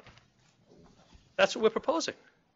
On hours. I read your new submission, and I actually saw the hearing. I wasn't part of this board, but I was in the room. What are we doing here? Because from my understanding, it was denied, and now it's back. I'm hoping you'll reconsider that denial, sir. So at this point, basically what's before us is a reconsideration of the OP license, which I want to confirm and reaffirm that it is denied. And if you're considering anything else, I think you're just going to have to start a new application process if it's an RW and go through the process. Even in light of the fact that the number of on-premises liquor licenses were misrepresented to you? I agree with him simply because I know there was at least a dozen people here, and I don't see any of them now. Oh, they are here. They're here, but yeah, so I think we received correspondence, and there's nothing new here in light of everything to warrant the reconsideration at this time for the OP. So I'm going to stick with my denial. I'll agree with him. So, Well, at least we saved some time on that. thank you. Now the matter before you is still the RW. So that's not He's before us saying, the today. commissioner is saying you need to file a new application. Commissioner Kim, you're telling me you have to file a new RW application? No, that's not before us, though. What's before us is the request for You should reconsideration. actually put on the agenda for wine and beer consideration. You That's not what I was told. requested, What I asked for. okay, you requested after you left for an item to be recalled. And at that time, the opposition had left. So I denied your request for a recall. You did go before the members on other items, and you spoke to them as to discuss the option of a restaurant wine. Correct. Based on what Commissioner Green had been indicating.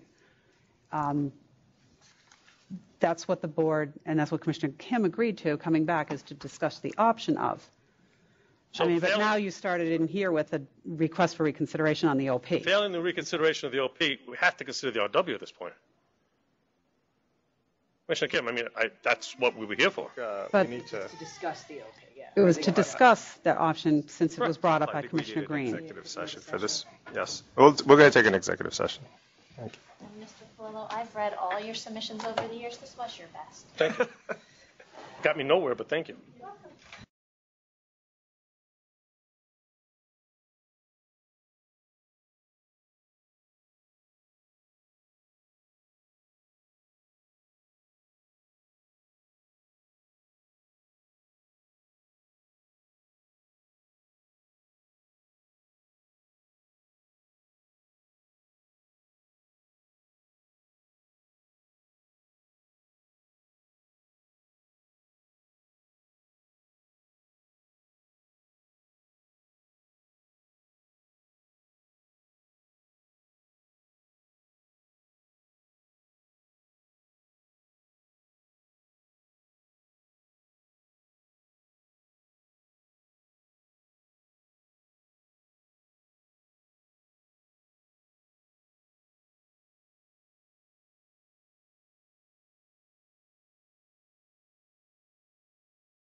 Okay. So what's before us is the question of what you're asking for is a conversion of the OP application to RW, correct? Yes, sir. Okay, so here's the situation. I am going to deny that conversion request, partly because, the chairman, this is his first hearing of this case and application, and legally, I think it has to go back for an RW application to start all over again. You need to give the community board the opportunity to respond. It sounds like you have your concept modified and ready to go. You self-certify. We'll try to move it along as fast as possible for you. And going back and getting the negotiations or conversations started with the community board on the RW would be the way to go. So that's my vote on this. I agree. Thank you.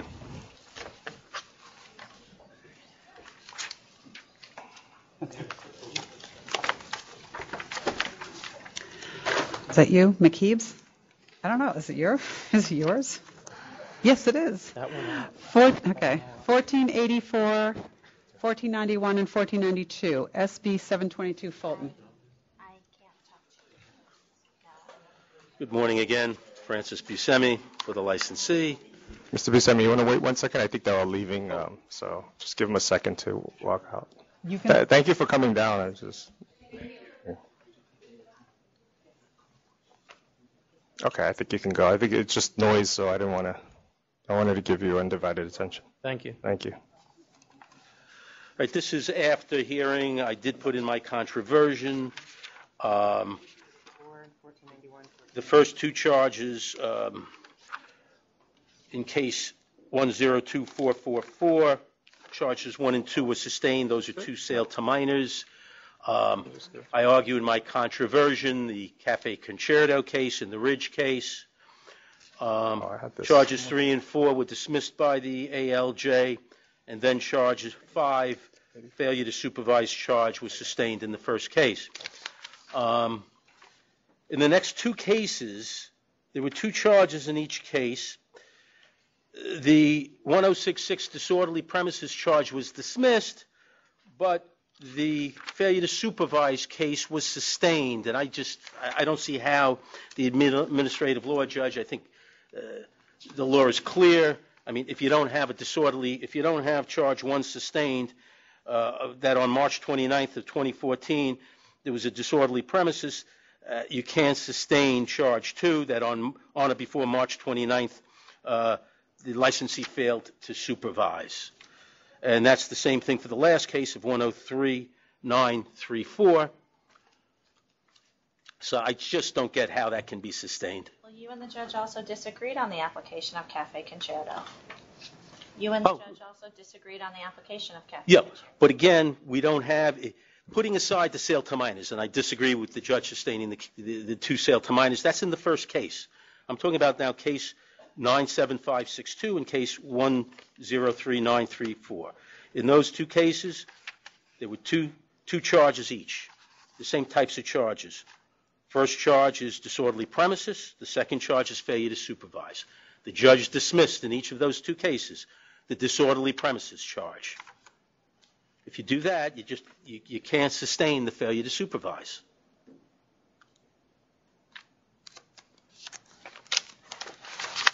Logically, that makes sense to me, but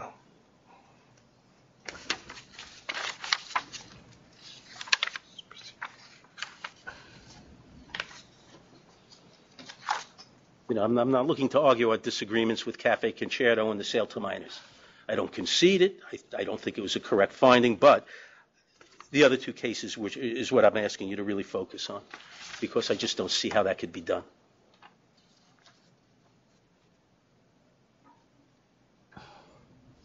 Also in the notes here, it says charges. So you don't think you're equating then suffering and permitting with the same standard as failure to supervise? And don't you think they're two different things?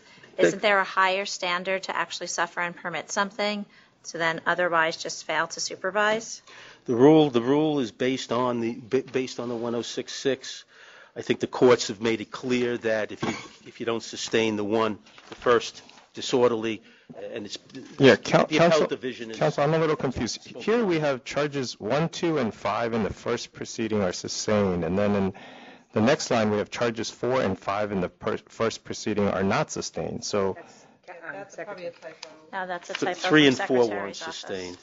3 and 4 are not 3 sustained. and 4 Okay. were, yeah, that's a typo. Right, and your argument is that if the disorderly premises were not sustained, how could failure to supervise be sustained? Look, on the first case, assuming that he's correct, and this for the sake of argument, assuming he's correct on the sale to minor, I can understand sustaining the failure to supervise in the first case, based on not the disorderly, but perhaps on the fact that sale to minor. I understand your point. Okay, but now we have 3 different cases there.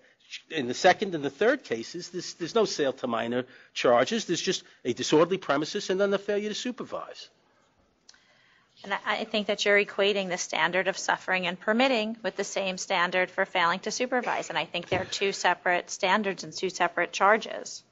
I think that's a higher standard to suffer and permit something as opposed to failing to supervise something. And again, the rule is based on the statute, and the statute that this rule is based on is the 1066. And in addition, I think the appellate division has spoken on this more than once on that issue of if you don't have a disorderly, you don't have the failure to supervise. I mean, I think even in the Cafe Concerto case, the court discussed that as well. We've never liked Cafe Yeah, Concerto. I know you don't like it. Mr. Mallard won that case years ago, and the 2 of you have been tap dancing all over it ever since. I haven't been tap dancing. It's what it is. It's what it is. But the judge and there's clearly another recent case that I had in the appellate division that. That was Dizzy Lizard Marone. Who Okay, we were just so Cafe Concerto is still good law. You might not like it, but it's the this law. ALJ totally distinguishes the Cafe Concerto. I understand. I'm not arguing the sale to minors. I'm saving my breath. I disagree with the finding, but I'm not arguing that. I'm asking the board to look at charge 2 in each of the last 2 cases. So your argument is that even though there was an assault, but the ALJ did not find suffering or permitting, that the ALJ legally cannot find failure to supervise? Yes, Mr. Chairman. And the case you cite for that proposition is? You don't believe, as counsel said, that the standards are different? That the suffering and permitting, you don't believe suffering and permitting is different from failure in supervising? It's a rule, Mr. Chairman. It's not a statute. So the rule has to be based on a statute, and the statute that it's based, my understanding is 106 subdivision 6, disorderly premises. But that and I doesn't cite mean that matter the of legal 47 standards Avenue. I cite one case in my controversion. But she bases the first failure to supervise on the sales. I'm not arguing the first case, Mr. Chairman. But she can, so you're saying she can base the failure to supervise on the sales to minor? I could see that. I'm not going to make a big argument against that. I mean, I think the rule is based on disorderly premises. As a rule, I could see there being a decent argument for basing it on the sale to minor as well. So I'm leaving my arguments to the last 2 cases where you have specifically, these are 3 separate cases. In the second case, you have a disorderly premises and a failure to supervise. Same thing in the third case. I think the appellate division has spoken on the matter, and, if you want. The judge specifically talks about how the procedures weren't followed. Why is that failure to supervise standard the same as the suffering and permitting? I understand what you're saying is regulations are based on the statutes, but there's nothing that you've cited to that says that the standard for being sustaining a charge for suffering and permitting is the same as the standard for failure to supervise. I think if you look at matter of 47 Avenue. That's what I was asking for, a case. Yeah. Well, I'm sorry. Yeah. Matter of 47 Avenue B.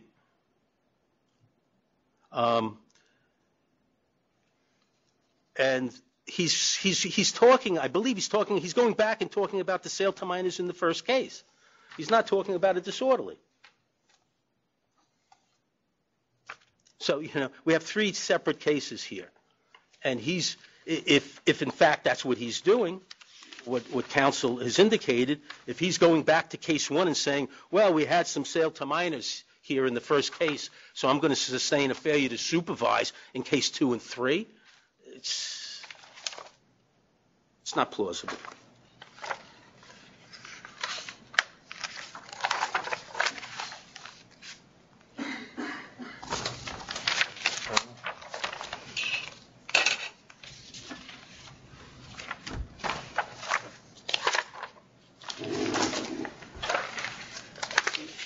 It's clear that failure to supervise on the underage sales to minors, or just allowing underage patrons to enter the premises, is definitely a violation.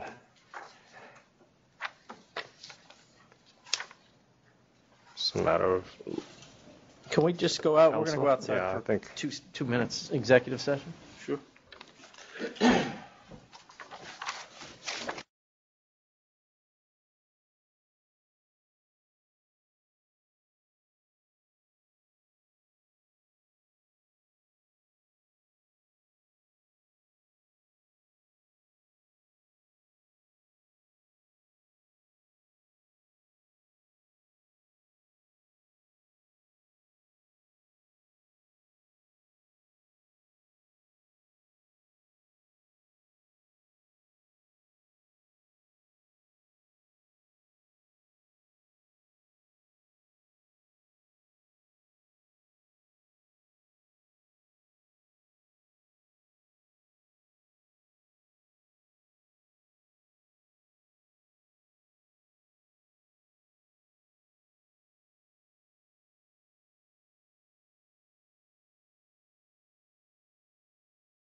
We don't have your letter of controversion, which is why I was asking you for a case, which is... Well, okay. You generally send them to me, and I actually checked to make sure I didn't miss that. That's why I'm asking. Oh, no, I didn't realize you didn't have it. I don't have it. I did send it in. I thought I sent it. I mean, So how would got you it? feel about putting this over till we can review it? Absolutely. My letter's dated the June 10th. I checked yours and Marty's and everybody's emails. I'm not missing anybody. I don't know why this was... Secretary sent this to We Kerry believe O'Brien. we believe you, but we just don't have it. Kerry? Why would you say I don't. it to me? I don't know. I'll resend Read it. your emails that are meant for Yeah, me. I'll send it over to You Ms. okay Hell. for this going on 7/21, or do you want it to August? I'll be here in August, so I won't be here on the 21st. All right, August. Are you okay with August? What's that? The 11th? Right. We're good with August. Okay. I'll email this out. I think I have one other one with 2 others. Oh, look at that. It was scanned, huh? Yeah, he Took a sent it while to to me. get to- I'll forward it. We're just... Where did that go? 8/11? 8/11. 1450? Can I borrow your pen? Absolutely.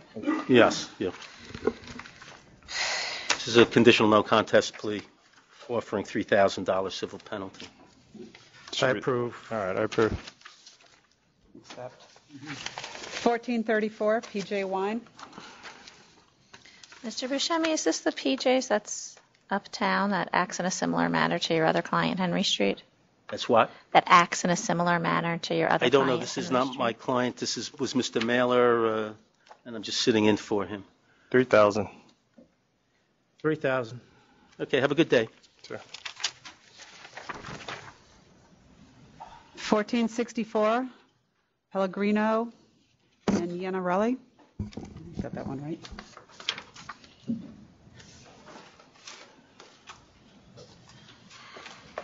Good afternoon, Robert Ackerman.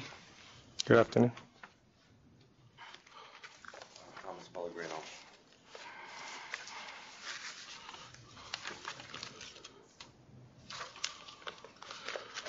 So they were. You've been at this business for 30 years.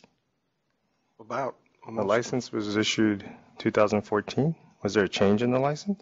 The change in the name, wasn't it? Yeah. Let me check. Oh, this has changed hands a few times.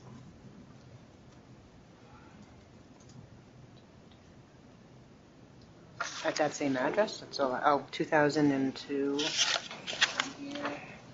Yeah, prior to 1997, it looks like. So the ALJ sustained the charges. Right. Did you guys receive my papers? Yes. Yes. Okay.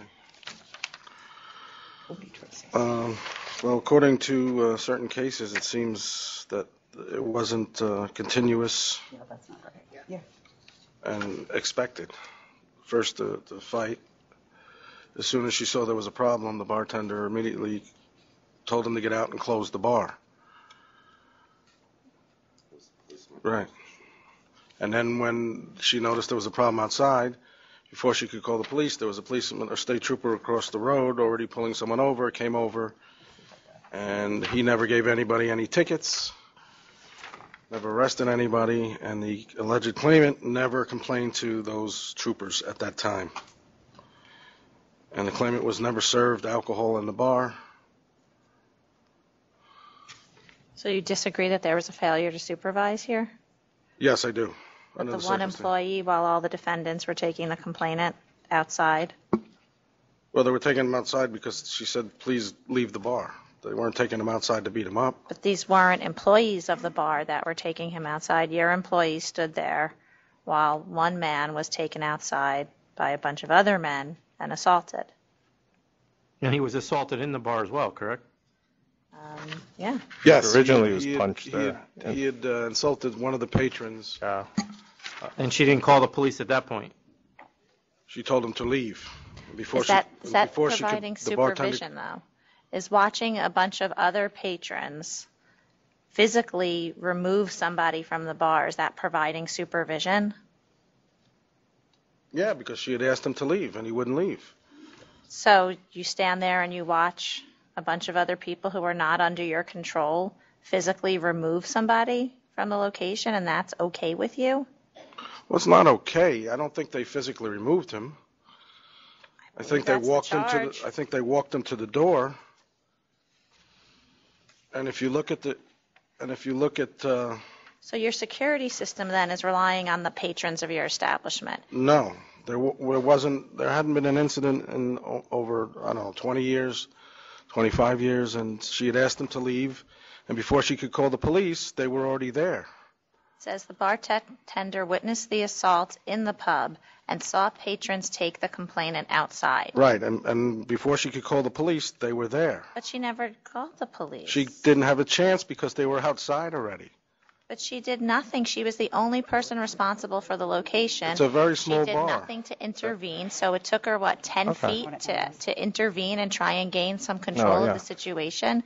But there's no indication in the record that she did anything to gain control of the situation at all, and the charge is failure to supervise. So There was here's what I see. The charges are sustained. 1, 2, and 3 are sustained. The applicant has had a clean record otherwise since 1991, and Which is impressive, by the way. which is super impressive. And because of that, I will impose a fine of you have a sale to minor here, so I will impose a fine of $4,000 for all 3 charges. Thank you. I would agree with that. Thank you. Thank you.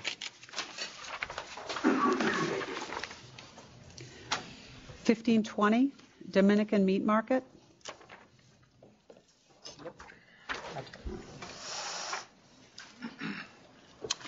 Good afternoon. Good afternoon. Frank Nalivaco, representative for Dominican Meat Market. And we're applying for a temporary grocery store beer license. So, I actually have a question, if you don't sure. mind. Go ahead, please. In one of the photos, it shows that there are 2 stools under a counter, and I'm not sure if that's a beer bottle sitting on top of the counter, but it appears to be. Yeah, that could have been at the time of the renovations, when they were just taking over. Are there stools are people going to be sitting there? Not sure if they removed the stools. They used I'm to. with the owner, Expedito Batista. They're no longer there? My son. The stools are gone, or the stools are still there? Will people? Not your son. Stools, like chairs? Oh, no. We removed the whole store. Here, let me. Because they used to have. Look at this, please.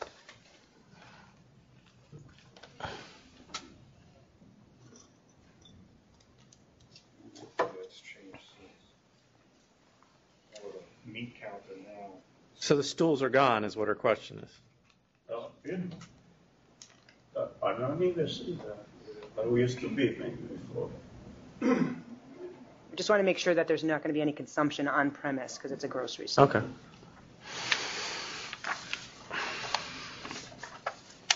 Especially in Hempstead, we have to be very Right. careful. Well, that was my next question. Have you gone to the village about this? No, not in this particular matter. I know they applied I know for you're not a required town to. license. I just wondered if you had. Right. We haven't heard from the mayor on Right, this. that's why. What are your hours going to be? 7 to 10. Yep, 7 a.m., 10 p.m. 7 a.m. to 10 p.m. Okay, so we're going to put that on the license if it's approved. And Every day. 7 days a week. what's your relationship with Jose Francisco Torres, the previous licensee?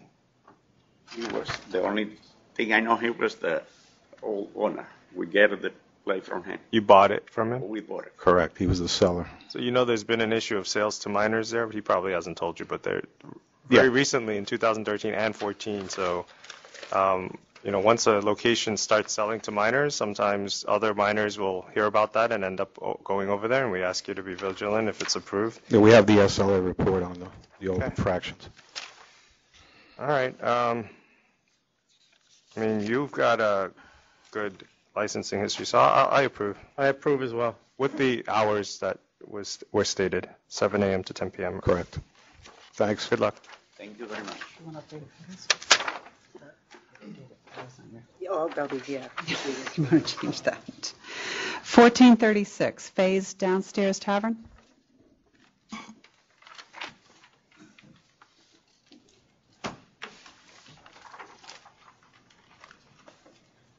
Good afternoon, Commissioner, Chairman.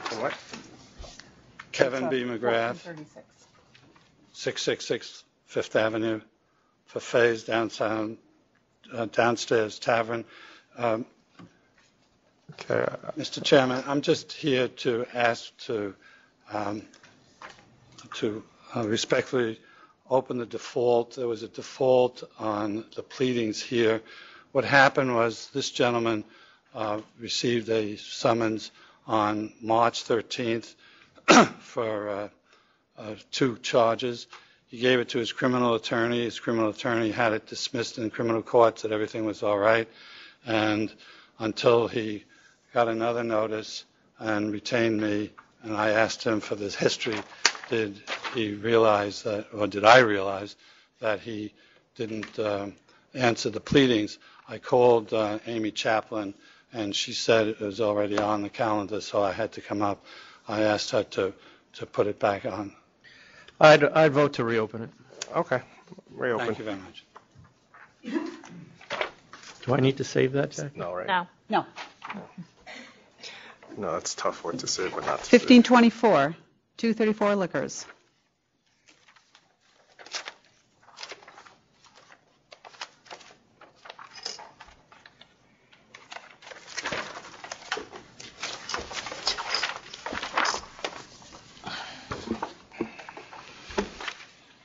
Good morning, Stephanie Good morning. Hendricks on behalf of the applicant.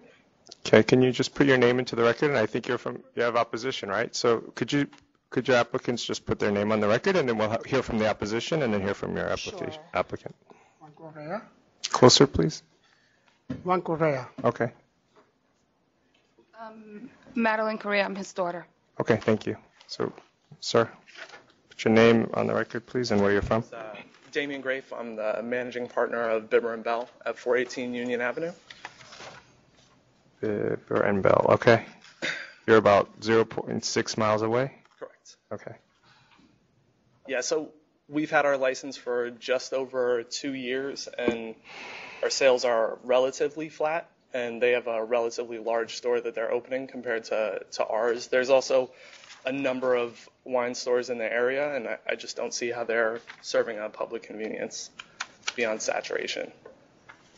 Okay, thank you. How many? that's good. How many stores do you are in the area? Within a mile, or is it accurate that there's 8 stores within a mile? Easily, yeah. And what's your store focused on? Small production, New York State, organic wines, tastings, education in the neighborhood. Yeah, we have a backyard. We do tastings every Thursday. There's a former Bulletproof store down the street from us, and we're operating just fine next door to them. Yeah, and there are a number of other quality wine stores in the neighborhood as well. I don't see what they'd be adding.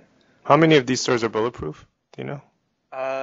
Of the 4 closest, probably none. I think that the neighborhood has definitely transformed in the last 20 years. So the few that have turned into open stores, like Fame Liquors on the corner, which is the closest to me.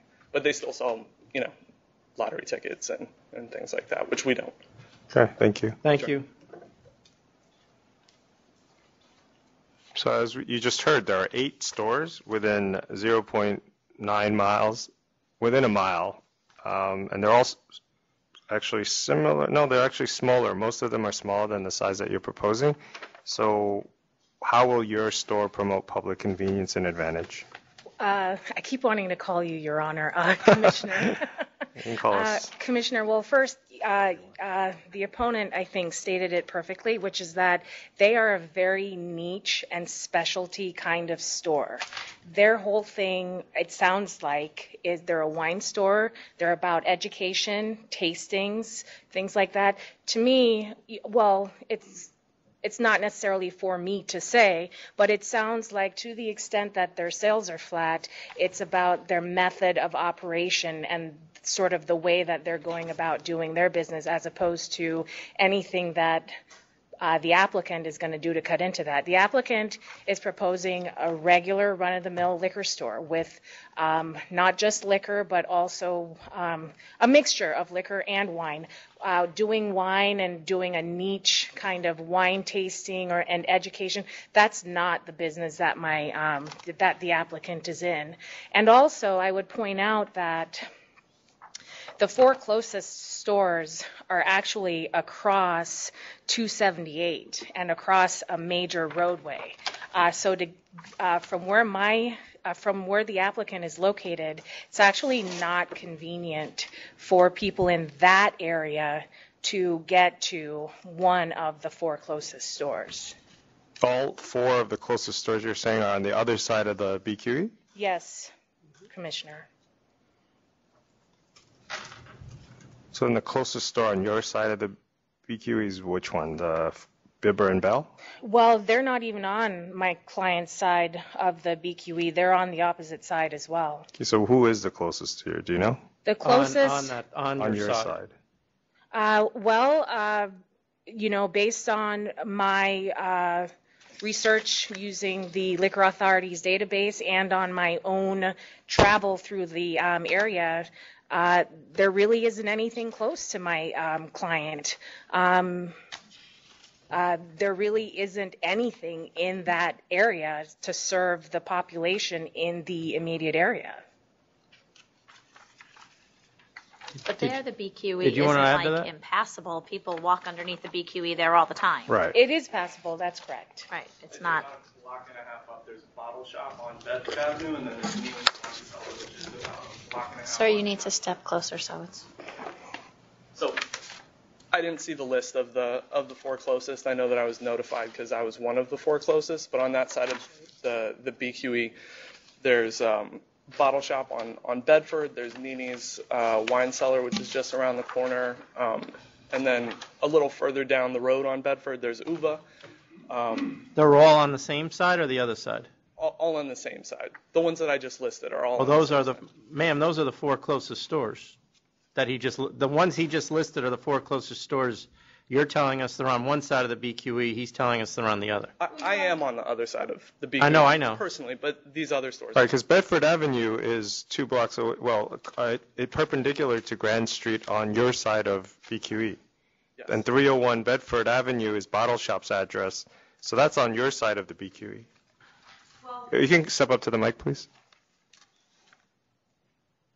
Well, those places, first off, I'm not aware of personally, and I did. Are they aware of it? I mean, the closest ones are Bottle Shop. So you've never heard of Bottle Shop? No, 301 and Bedford Avenue? I should just step back for a Sure. second and say that this gentleman is here to represent his interests and the interests of Bibber and Bell. Sure. To the extent that he's making these representations, I don't see any evidence Right. supporting it, nor are any of Right, us. so forget about what he said. I'm looking at it independently on the Sure. map that was submitted, Sure. and I see Bedford Avenue, which is 301 Bedford Avenue. Yes. It's literally, and where your applicant is situated, it's on the same side of BQE, only 0.2 miles away, which is about 4 blocks.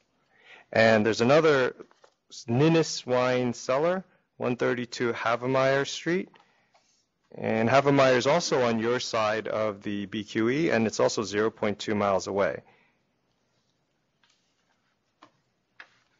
And you want me to keep going? There's another one, UVA Wines, 199 Bedford Avenue. These are all licensed. These are liquor stores. Yes, licensed they're all, liquor stores. are they wine? Within... No, they're all package stores, yes. They're liquor stores. They have wine and liquor. Okay, because that's not consistent with the research that I conducted, and even so, I don't see any representation from any of those. Doesn't matter. We have it in our record as them having licenses, so whether they show up or not, it doesn't matter.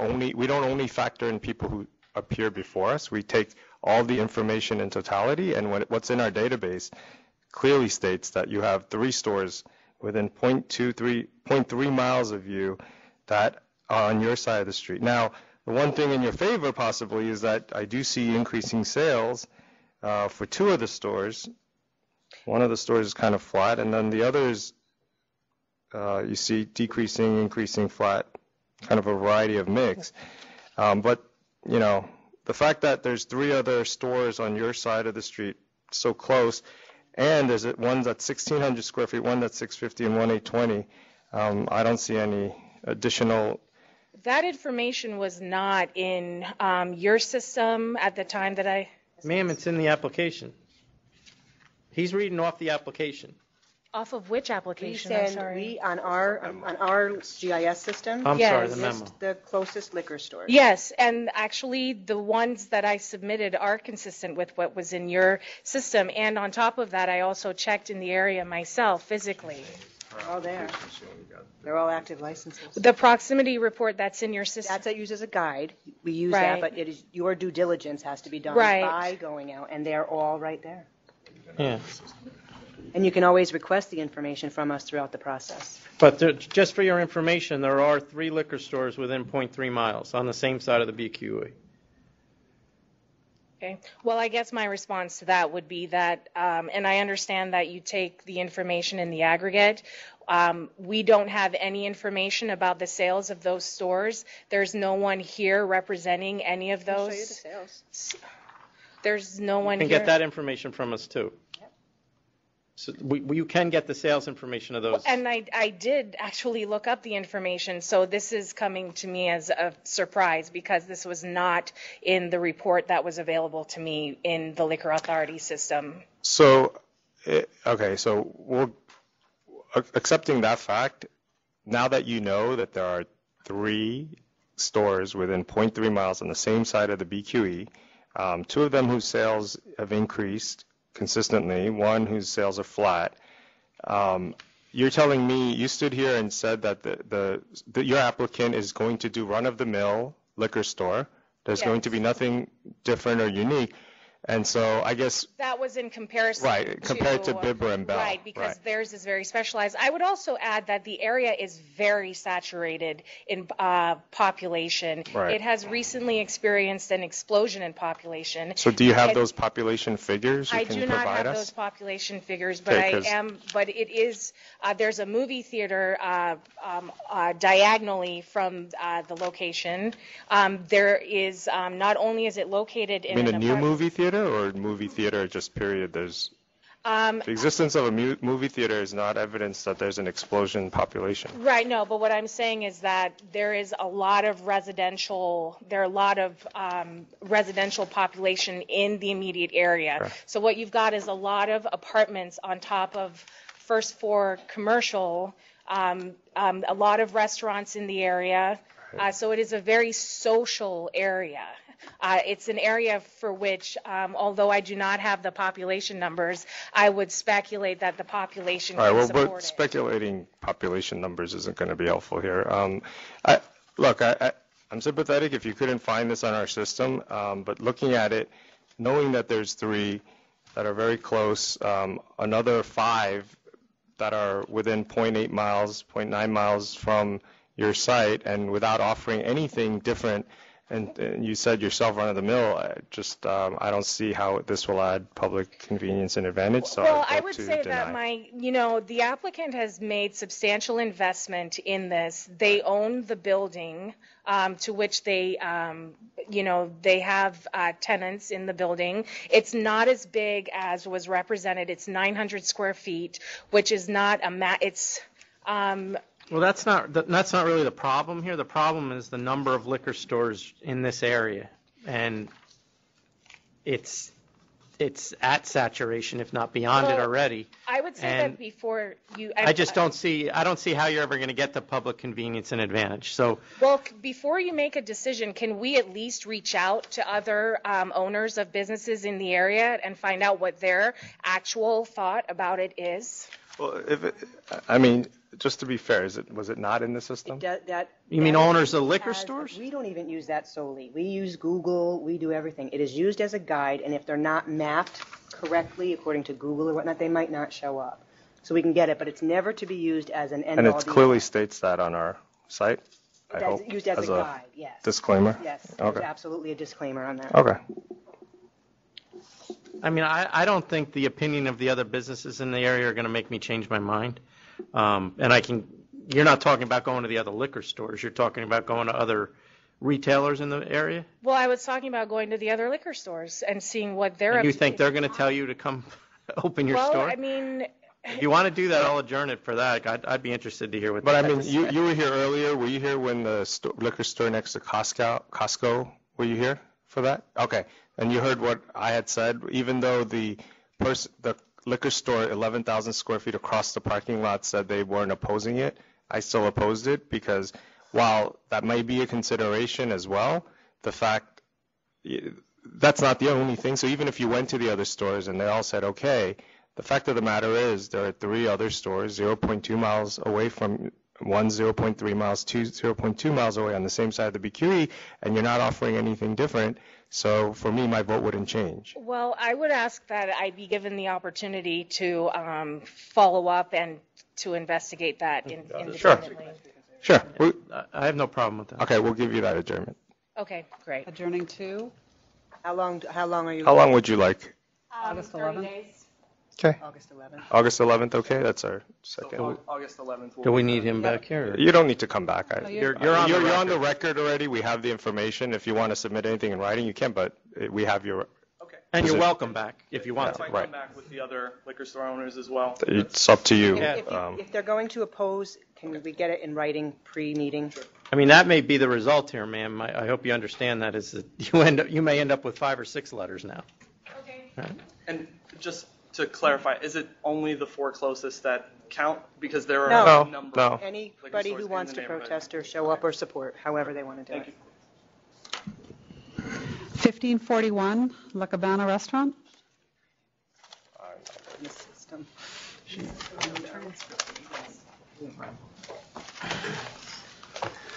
Hi, good afternoon. Glenn Wright for La Cabana Restaurant.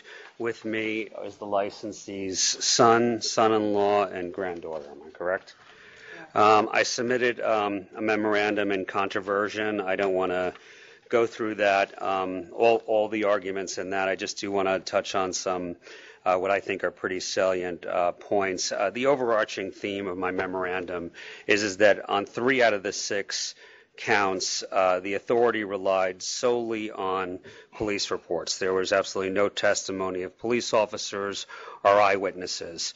Most of those police reports, and I'm now referring to charges 1, 2, and 4 consisted of very conclusory statements. And I listed the 4 police reports in my memorandum that literally say the same thing, that a fight happened and spilled out into the sidewalk, but there was no other testimony explaining how that occurred. My clients came in and testified to all 6 charges. At least some of them were witnesses to every single one. The ALJ dismissed their testimony and just said they were not credible on 5 of the 6 charges. The only time the ALJ found any of their testimony credible was charge number 4, where she credited Ms. Pimentel's testimony and stated that Ms. Pimentel testified that she stood there for 15 minutes while a fight escalated and then someone was assaulted.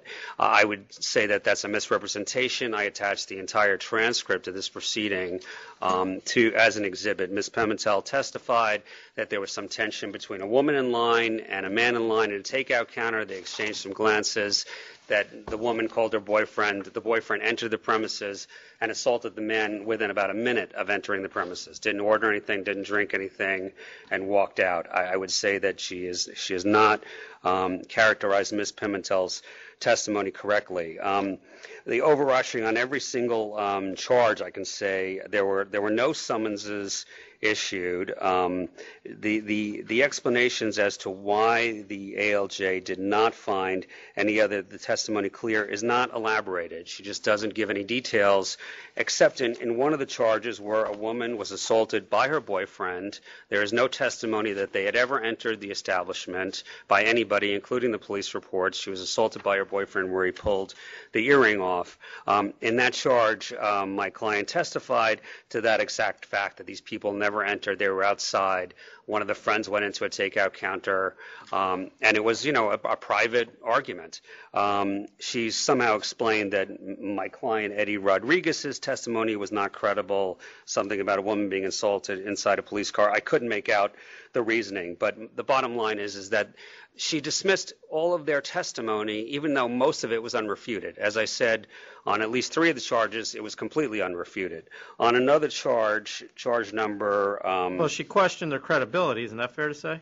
Well, yeah, but when she questions the credibility, she doesn't have to give, detailed reasons, but she doesn't give any reasons. But also, if there's no evidence submitted by the authority and they're controverting it, and then their controversion in their testimony of the evidence is not then refuted by the authority by, making an effort to get police officers in, to get eyewitnesses in, then she can't just make a leap and speculate. And I use the word... Well, she didn't speculate on their credibility. That's her job, is to evaluate the credibility. No, I'm not saying she speculated as to whether or not they were credible. I'm saying that if there's no evidence about what happened, and they say what their version of happened, and she says, I don't believe you, then there's no scenario. Well, there's a lot of reasons she may not believe them. No, I understand that, and given that's completely within her discretion not to believe them. But nevertheless, there's no evidence produced of actually what did happen.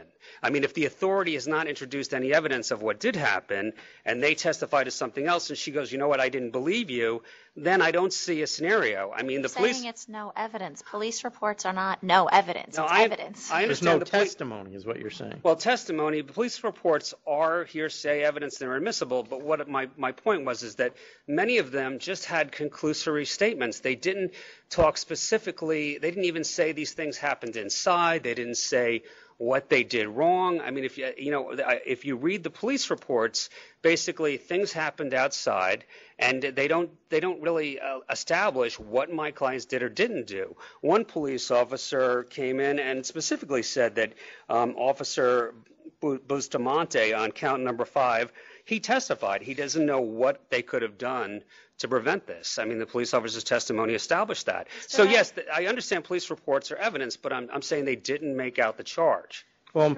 I'm sorry, go ahead. What security plans measures since then has your client taken? Since August 15th, they have security guards, and there's been no incidents. August 15th of last year, they closed down for 5 months last year. As you can see in the history, there was an alteration issue with their previous attorney not filing the proper paperwork. And these are I'm sorry, there was a fire, and then, yeah, there was a fire as well. So they closed for a few months. Since August of 2014, they've had security guards. The most recent incident here is over 2 years old, and and then they occurred for 2 years prior to that. We don't have anything else pending against them. The most serious count here is admittedly a murder, and yeah, okay. And That was very, forthright of you. That was charge 4? Charge 6. 6. And charge 6, I put all this in my memorandum. The fact pattern has nothing to do with credibility of testimony. We introduced the security footage. My client, turned over the security footage to the police, and then we introduced it to evidence, and it specifically shows that this is a full-service restaurant. Right. 2 men were having a meal. The video shows very clearly they were talking, and maybe they were getting into a little argument, but all the other patrons around them were completely oblivious, continuing their conversations. There was a brief shoving match. My client and his manager stepped in, and they ejected one man, and then they waited 10 to 15 minutes, and they show him ejecting the other man. And at that point, the police were already outside the scene. The bar had called 911. So the video also has the outside security cameras showing them bringing the other man out in the street. The police are circling around, and then a fight happens down the block almost an hour after they left the premises. And this fact pattern is almost identical to the case McGillicuddy's Tap House that I cited in the memorandum, where they did not find that there was any suffering or permitting of disorderly premises. I think that the decision here where it says if not for my client's conduct, this man would still be alive is dramatic, but it's also just inaccurate. I think that they followed reasonable procedures. Actually, she actually blames it on the police. She blamed it on the police? A police car drove. I mean, I think what you're referring to is a police car drove up to the crowd, did nothing, and if the police would have done their job and stopped the argument, maybe he would be alive today. Oh, okay, let me. But my problem here is what you're referring to, which is when the murder happened, was 4/6/13 or April 6th of 13. That's the 6th incident. Yeah. Major incident, and in a year, and there appeared to be no increase in security whatsoever between the first one and the last one. Actually, it was over a 2-year period. It wasn't within a year. And as I said, these were many of these. Well, the first incident is August of 2012, according to my papers, and the last one was April of 2013. It's not even a year. 8 months. No, I don't believe. Let me. Unless I have the wrong dates. I'll check. And you can see the incidents increase until eventually someone was killed, which is what what we say when we look at these things is someone's going to get killed. Well, here you can see the timeline. Yeah. I mean, these incidents were targeted assaults. There was nothing my client could have done. Once again, there was no evidence that they could have done. Well, why are they targeting his restaurant for targeted assaults? They're not. This is East Flatbush, and I've also submitted a separate memorandum on mitigation that's not part of my controversion papers, and that I talk about the crime rate. My clients are a late-night restaurant. In the mitigation papers, to get into that... Which goes back to the security again. That's what I have a problem with. Yeah, but what I'm saying is that, yes, they have security guards now, and your point that it all happened within a year sort of shows is that they were grappling with it and, trying to figure out a way to deal with it. I would point out that they had security cameras. They had the precinct come out during this time period and do a survey of the premises to make sure they were following appropriate security procedures. But once again, as far as security guards, they are going above and beyond. In my mitigation papers, I attached 10 pages of Yelp reviews just to point out that this is a family sit-down restaurant with a full menu. Going back years, this is not something we would have created. People saying that we come here with our families. It's a late-night place. My clients say children come in at midnight. And that is one of the things with this is that all the incidents seem to have happened somewhat spontaneously and outside, except for count 4, which I find that it's clearly altercation, assault, and there could have been something more done about that. But You know, just on count 4, you know, they were standing at a takeout counter. Just to go back to the type of establishment this is, you know, there's absolutely no stand-up bar. There's no place to stand around and drink. There's only a service bar at the establishment. It's a sit-down restaurant. And then there's a takeout counter where people come in off the street and they order food. This is somebody cutting a line at a takeout counter. This is indicative of the type of neighborhood it is. I mean, this is East Flatbush. I mean, you know, most of these incidents even involved freestanding grudges. The testimony is uncontroverted. One of them involved debt. The other one involved a love triangle. You know, the one outside, a separate one was domestic violence, where the guy assaulted his girlfriend. This was two Are these people. arguments then all reasons for there not to be any alcohol there? You keep just saying this is the community, this is the community. Well, maybe it's not beneficial for alcohol to be so easily accessible in the community. I'll be addressing that in my mitigation papers, that I submit that the neighborhood is changing. Just briefly as to what my clients could have done differently. The only testimony of an officer that said that my clients should have searched patrons coming in. And, you know, that's standard language. But once again, a family restaurant with children coming in, it's inconceivable that they search. I think that they are going above and beyond, you know, for someone of their method of operation to have security guards, you know, to be working with the precinct. They've gone to community affairs meetings. But as to future incidents, I would say the neighborhood is changing in East Flatbush. And you're trying to argue it both ways. You're telling us it's terribly violent, and then in the same sentence you're now saying that it's changing and now it's going to be great. Well, yeah, that's correct. I mean, you know, the most recent incident was over 2 years ago. I think the board's very familiar that East Flatbush, like many areas of Brooklyn, is becoming rapidly gentrified. But there is security Friday and Saturday, every Friday, Saturday? Yes. All right. Yes. I mean, it's How becoming many? rapidly How many? gentrified. Right now, we have one in the entrance, and it's working out lovely. We have had no. Do they do searches now or no? They don't search, right? Because it's a family restaurant. You would. They don't search kids basically, but if there's somebody out of the ordinary that doesn't look appropriate coming in, then our security guard searches them. And how many are there? There's one right now. There's one entrance. You know, just back to the gentrification. Do you? No, we understand. So I think for me, you know, I'll sustain the charges, but I do agree that the fact patterns that I saw wasn't so clearly to the point where part of it is what the neighborhood is, and part of it were the personal rifts that people had. So I would just impose a $5,000 for all 6 charges. Could I hand up one more document so it's just part of the record? My clients just gave this to me. I don't know what you have on that. Thank This is you. from the district attorney's office showing that Mr. Rodriguez has been a witness in some of these criminal trials, has cooperated, as I said. Oh, he has been cooperative. You have a security plan. The minute that said something else, it would be canceled. Are you willing to do that? It's yours. I'm going to sustain the charges, and I'm actually going to go to 6,500 though. All right, I'll do 6,500. All right, thank you very much. Thank you.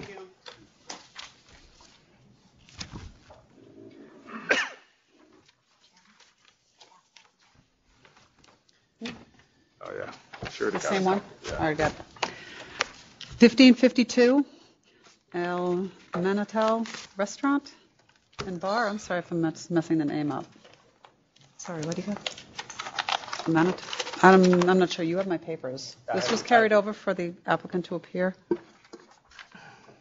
Oh, he's outside? Oh, is that Mr. Allenwick? Got it. Al. And is this you too? Queens. Yes. He signed in before you, probably. Is that who this is? Oh, okay. Okay. Happy Charles. You have my papers, so I don't know what I'm doing. What? Oh, he does. He has my papers on this one. Yeah, I have yours. You need it? Nope. Non-teal. Thank you.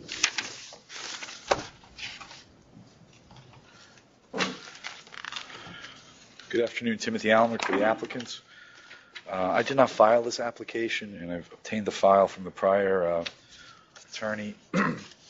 I would ask for an opportunity to go back to the community board. It appears that he didn't appear at the 500-foot rule. There's opposition from the community board. Also in the application, he didn't put in the 500-foot statement.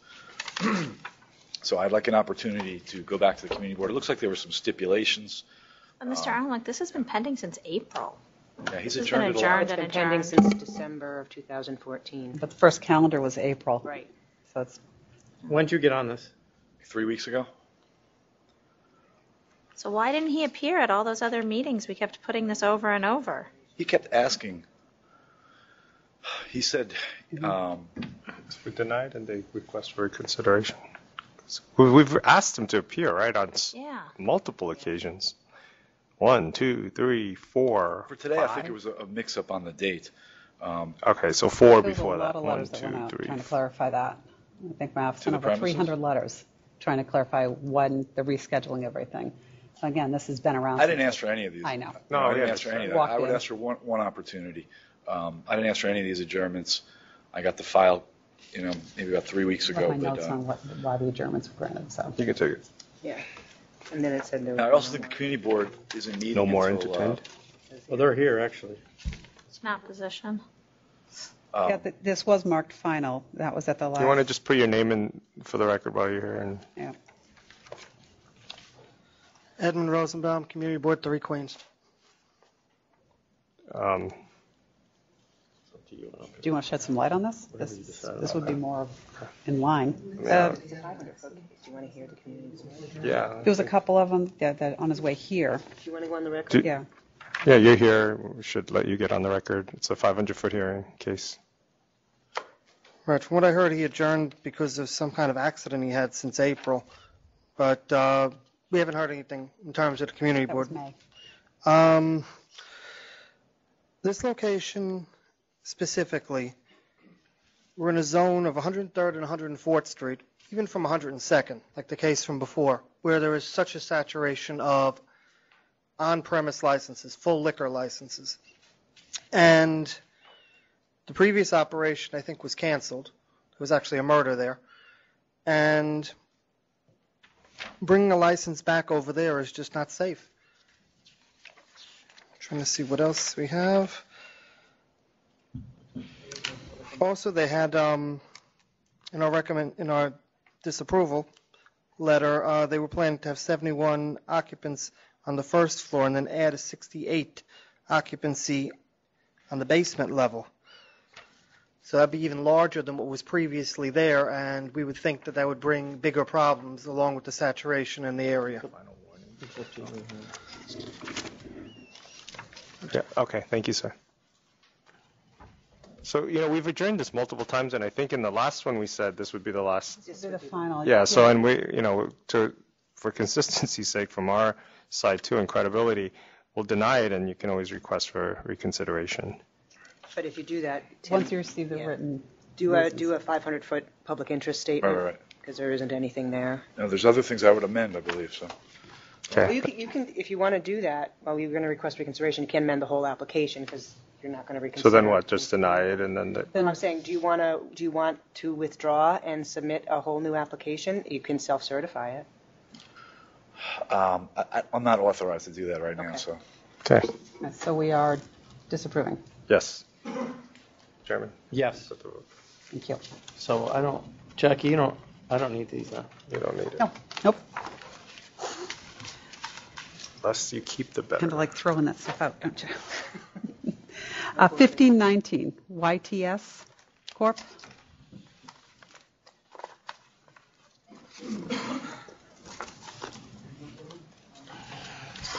Oh, there's more opposition. Good afternoon. No, Jackie emailed them to me. Hi, good afternoon. Good afternoon. How you doing? Good. I'm Andres Casadiego, president of YTS Corp. Thank you. I guess we have opposition, so we'll have them go on the record, and we'll.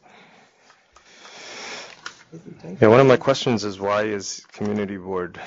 What are your reasons, I guess? Okay. Edmund Rosenbaum, Community Board, 3 Queens. One of the very major reasons are there are petitions from the residents on 31st Avenue. It's a very residential area. This location, the majority of that block is residential on 31st and 88th, and then across the street is residential. Everything behind is residential. The next few blocks, 90th, 91st, are all commercial. So I'd like to yield to George, who will talk about the residents in the area. Good afternoon, Chairman Bradley, Commissioner Kim. I'm here today to speak in opposition to this application and to represent the over 30 single-family homeowners and residencies that signed a petition that was sent to your Secretary's office, I believe some weeks ago. Are you in possession of that? Can you put your full name on the record, please? Sure, I apologize. It's actually Jorge, Jorge, middle initial D, last name Fanjul, Fanjul. And I actually reside down the block from this establishment. I'm here to say that my community and we feel that we are being saturated by these sports bars and other establishments where currently you can purchase alcohol at 4 locations within a quarter mile of our home. 31st Avenue is a single-family residence community. We have children there, so when I say that we have over 30 petition signatures, we're talking over 30 families. Children, the elderly, there's been a lot of observational evidence that caused us to take this very aggressive stance regarding this establishment. We have increased litter. We are losing our parking spots. They are a sports bar that advertises that they have these very large parties.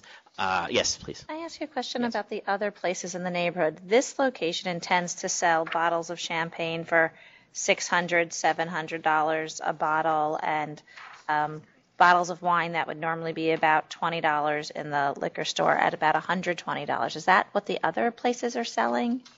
I'm not familiar with the other places are selling. My community and we're not really the patrons that go to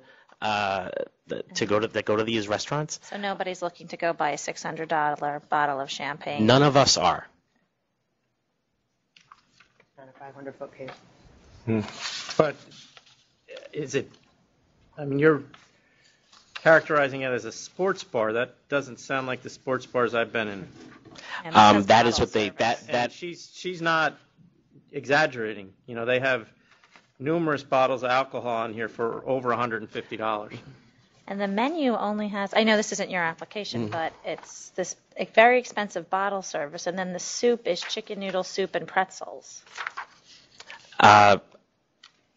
I would say to the board, there's something there that doesn't quite make sense, and I think it's something that we approached at the community board.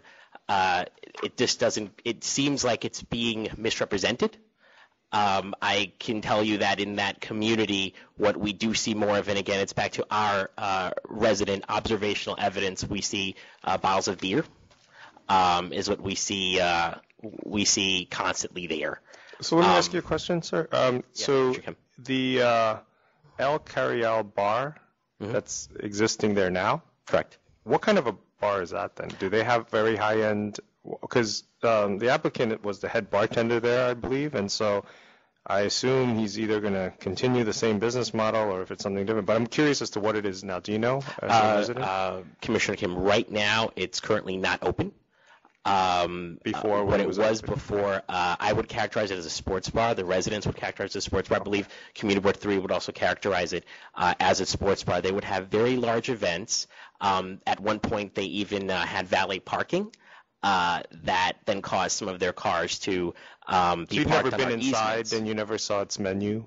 I actually went in to complain to the owner about the noise at 3 in the morning. So it's like a sports bar as opposed to a high-end lounge where they're serving bottled I would say it's very much a sports bar. Sports bar, okay. With TV screens all around, kind of? A TV screen. A TV screen? A TV screen, from possibly 2. Okay. All right. Thank you. Thank you.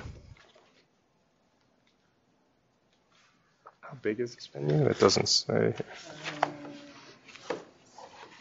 So you're going to have $600 bottles of champagne and pretzels and chicken noodle soup? I do, not only chicken and pretzels soup, actually. We're going to have mushroom soup as well. Mini burgers, Pings on the Blanket, meatless cheese pizza. You're applying for a bar, correct? I'm a lounge. Bar tavern. I want to, bar tavern. if I'm approach, So you want to be a lounge or sports bar? Lounge, not a So sport different bar. from what El Carial Be was? different. Like that's what I'm changing. If I'm approach and show you Sure, some pictures sure. and the menu. What it looks like now. Thank you. Let's look at this wall.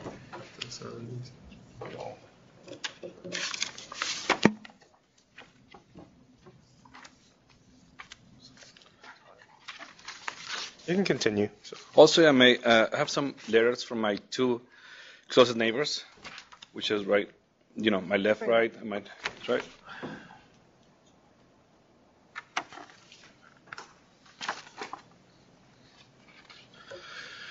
El Carril was closed in August last year. That was when I took over.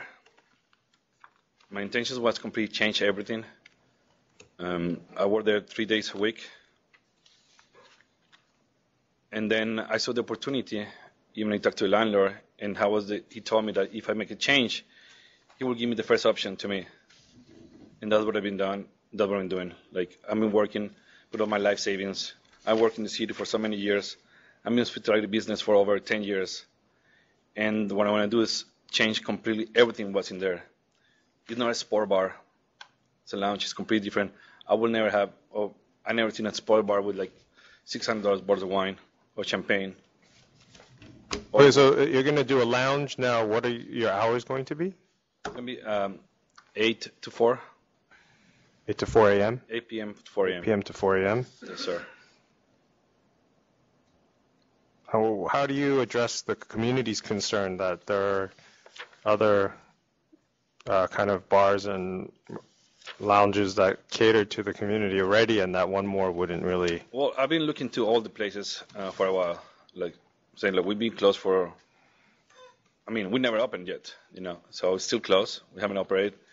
There's no garbage or litter. I've been working on that aspect right now, around our block to maintain everything clean with no problems. Trying to talk to the only people that I know that I met, because I never heard of these complaints before. Then I would never was approached for that. And we're trying to have a top security, having double checking IDs all the time, we scan the doors, and trying to maintain the best way that we could. Did the community board vote on this? Not 500 foot. I know it's not 500 foot, but. I don't, did they? Yeah. I have something. Can you tell me why you oppose, please? Because I don't think I have anything. It's just an email, there's no resolution. See, the community board voted in February to disapprove. What was the vote? I don't have the exact vote. It's overwhelming majority. Okay. And what was the reasons? Let's see, reasons were the complaints of the residents along the petition. Neighborhood is mostly residential, two-family dwellings with a lot of seniors, and the past history of the previous location, where there were loud noise, illegal activities, very bright lights. You could really see coming down the block. Because the information I have regarding the past history is minimal. They have a minimal past history with us. I think that's fair to say. Right, more like quality of life things, not exactly liquor violations. I see. And were those reported, 311, do you know? Do you have As a far record? as I know, they were, yes. We don't have any record of. May I add to my testimony Sure. that we have reported it to 311 on several occasions. Also, this bar faces the bedrooms of our residents quite directly, actually, in fact. It's actually within, I would say, Mr. Rosenbaum, about less than 50 feet away. So to have a bar operating until 4 a.m. when we have children sleeping less than 50 feet away across the street on 31st Avenue. Zoned for it, right? Pardon? It's zoned commercially for It's that. zoned commercially. My understanding, when it was zoned that way, was really for convenience stores, not really for bars. That's because we're kind of in a food desert in our area. You have to travel quite a bit to get to a supermarket or a convenience store. You'd have to go down to Astoria Boulevard or Northern Boulevard. So 31st Avenue was really zoned that way. I think only about 40 years ago for those convenience type stores. We used to have different kinds of businesses though. That has since changed, and I'd ask that this board please consider our community's desire to try and take control of what is happening on our boulevard, please. Thank you. Can I ask a question about 31st Avenue then? Yes, Is Commissioner this there's residential houses and then this is the only bar kind of right there, smack in the middle? Essentially, there's the convenience store next door, a laundromat next door. Once you go across the street, on the same side of the street, then we just have a bakery that just got a beer and wine license. You travel about another 25 feet, then you have another bar restaurant, travel about another 50 feet, and then you have El Cafetal, which is another very large sports bar that claims to do high-end service. Okay, thank you. Thank you, Commissioner Kim. It isn't a 500-foot ruling or case, so that is a consideration. Do you have any thoughts on this? It's kind of a tough one. Want to see I have We do have a letter from the councilman in the area opposing this application. a picture of the area up here if you want to see. Yes, please. Let's see pictures of the area. Here it is. Here is, those are all the houses. All right, where's the water? And, you know, I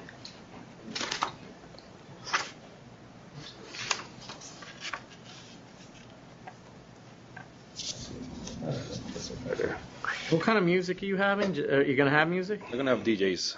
DJs. Yeah. Have you done any soundproofing? Yeah, the whole place is soundproofing. Whatever's come out is minimum, like compared like nothing. Even next door doesn't sound or feel anything. And do you have parking for your clients? No, it's street parking. And what's the capacity of your location? Like 74 less. 74. Yeah. How big is your location?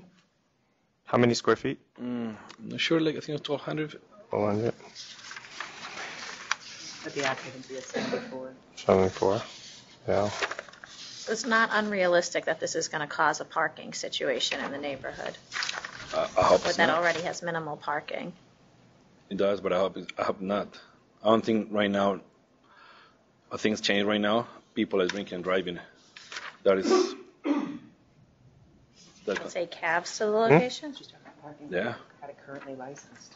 It was licensed before. That was a problem too. Have any thoughts?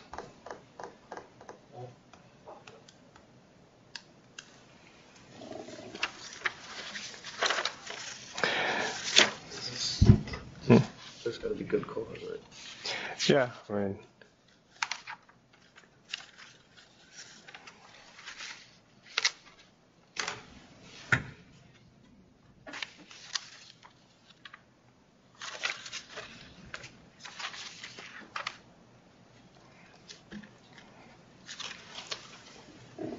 That you have to, but it's tough.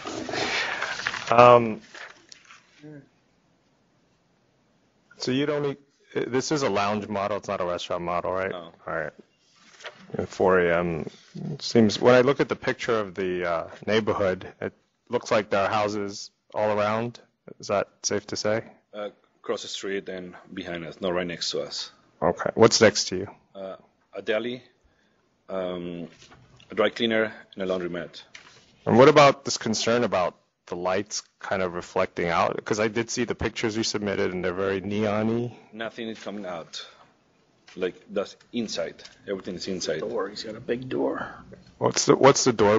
Do you have lighting on the door? No, Got a big no. door that closes. I see. I'm just gonna have a sign. I haven't put a sign yet until I have I anything. think that door shuts. Okay. Yeah, I mean, looking at the neighborhood and I think the kind of model you're going to run, it's going to cause a lot of parking issues and the residential character of the neighborhood. I'm going to vote to deny.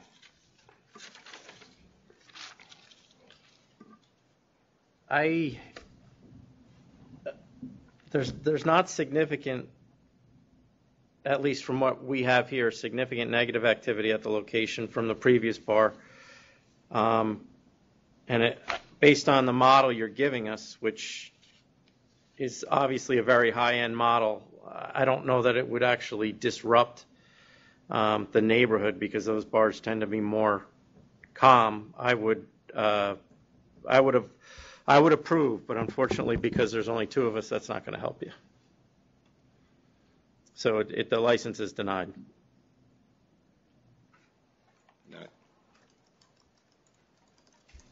Thank you.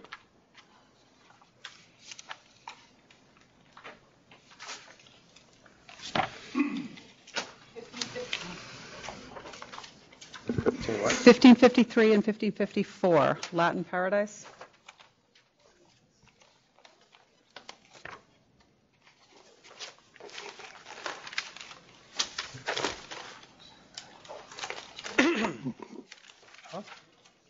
I'm okay for now. Feels all right so far.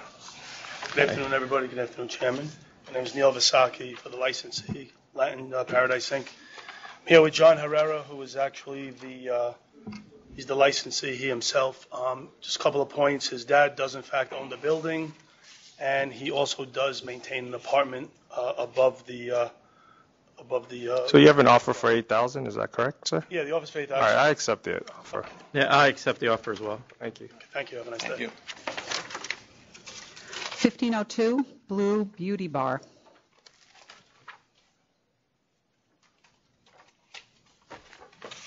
Good afternoon.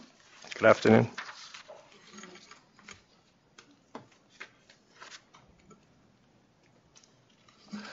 So it's an interesting model. It says that at the rear of both stores there's a passageway permitting customers to pass between the two entrances, two stores. Yes. Is that correct? Is that an issue that they can pass through? That the customers can pass through? Is it there for the employees or the customers? Well, both customers is actually a waiting area for both the beauty salon and the makeup area of the business. So Everything is licensed. It's fine. If everything's licensed, it's fine. We just need to get their names on the record. Oh, this is extending to the. Could you put your names on the record, please? Sure. My name is Miguel Acosta, representative. Can they bring the drinks to the beauty store? No, right? We've licensed nail salons, we've licensed shoe shine places. But are they, that's my question, are they licensing both buildings? Yes. Oh, you are? Okay. Yes. Permission is for both. Oh, your permission for both.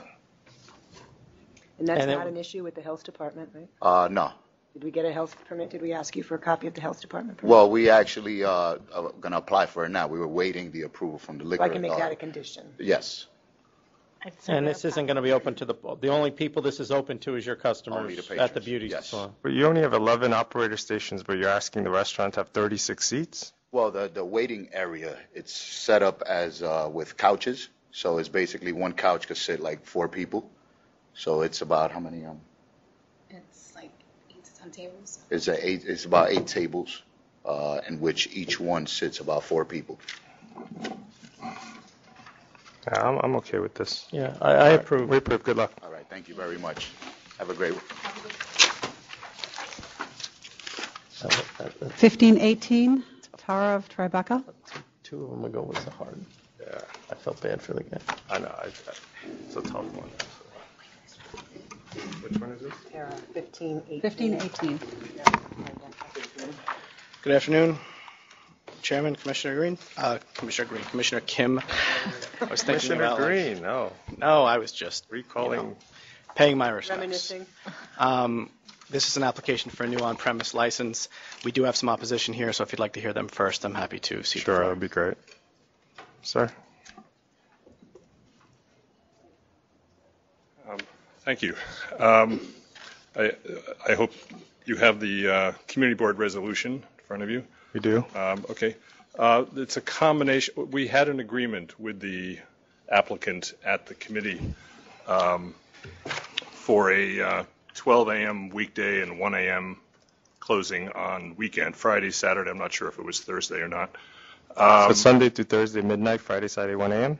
Yeah. That's what the community board said okay to. Yeah, and we thought we had an agreement. The applicant was making arrangements with our district manager to send him the stipulation, the filled out stipulation sheet later. We then got a letter, from his attorney that he decided not to agree to those stipulations, which is his right. But it meant we could no longer negotiate. I assume the issue is ours, but we have not gotten any information as to why he's not agreeing. So you're okay as long as they stick by the stipulation? Yes. Okay. We have no problem with him Okay. as an owner. So maybe we'll hear from them to see All right. what the difference is. May I just... Sure, I think she might have a question for you. Oh, yes. And your concern about the hours is based on the previous licensee. There are several reasons. The location is particularly, for some reason, bad in terms of sound. The previous owner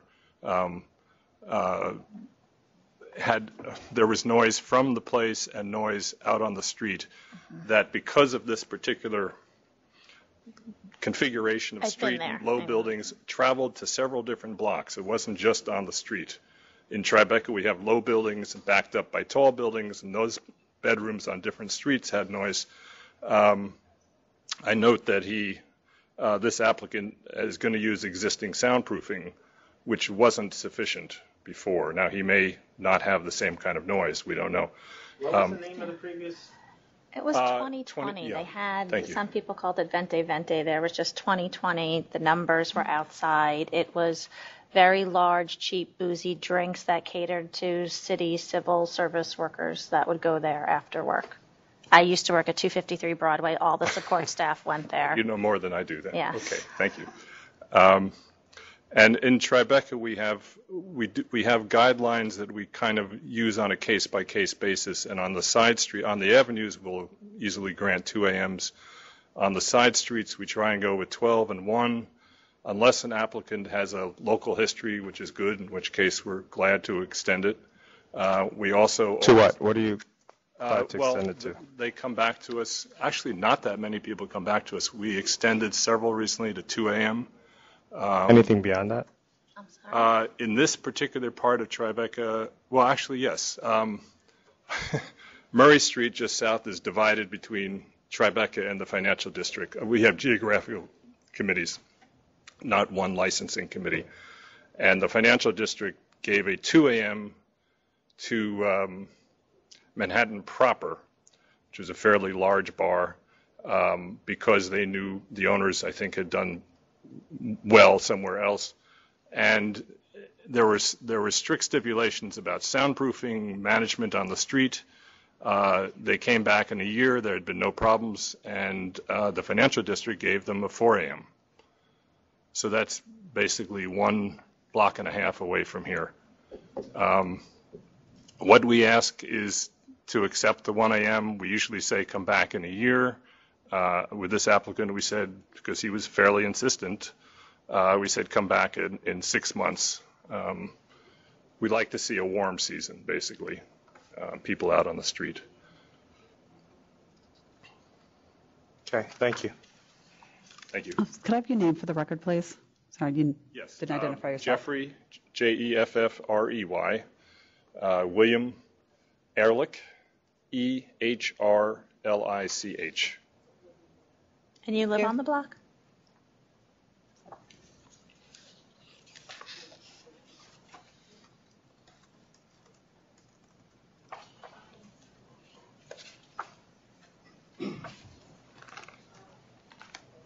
Hi. Hi. So I'm Sue Ellen Epstein, and thank you all for letting me have an opportunity to speak. I live at 9 Murray Street, and I've been a resident for 36 years, so I've seen the changes, I've heard the changes, and yes, it's an amphitheater of sound. So really, it's a quality of life issue for all the residents. And I represent hundreds of people in that area now, which used to be manufacturing, but is now families with a lot of young children. So for us, the quality of life is we need earlier closer hours. And the community board's been working with us. It's been great. We've really seen a lot of compromises between us and businesses, and that's what we're trying to maintain, is that we can see businesses thrive and our community thrive. Thank you. Thank you.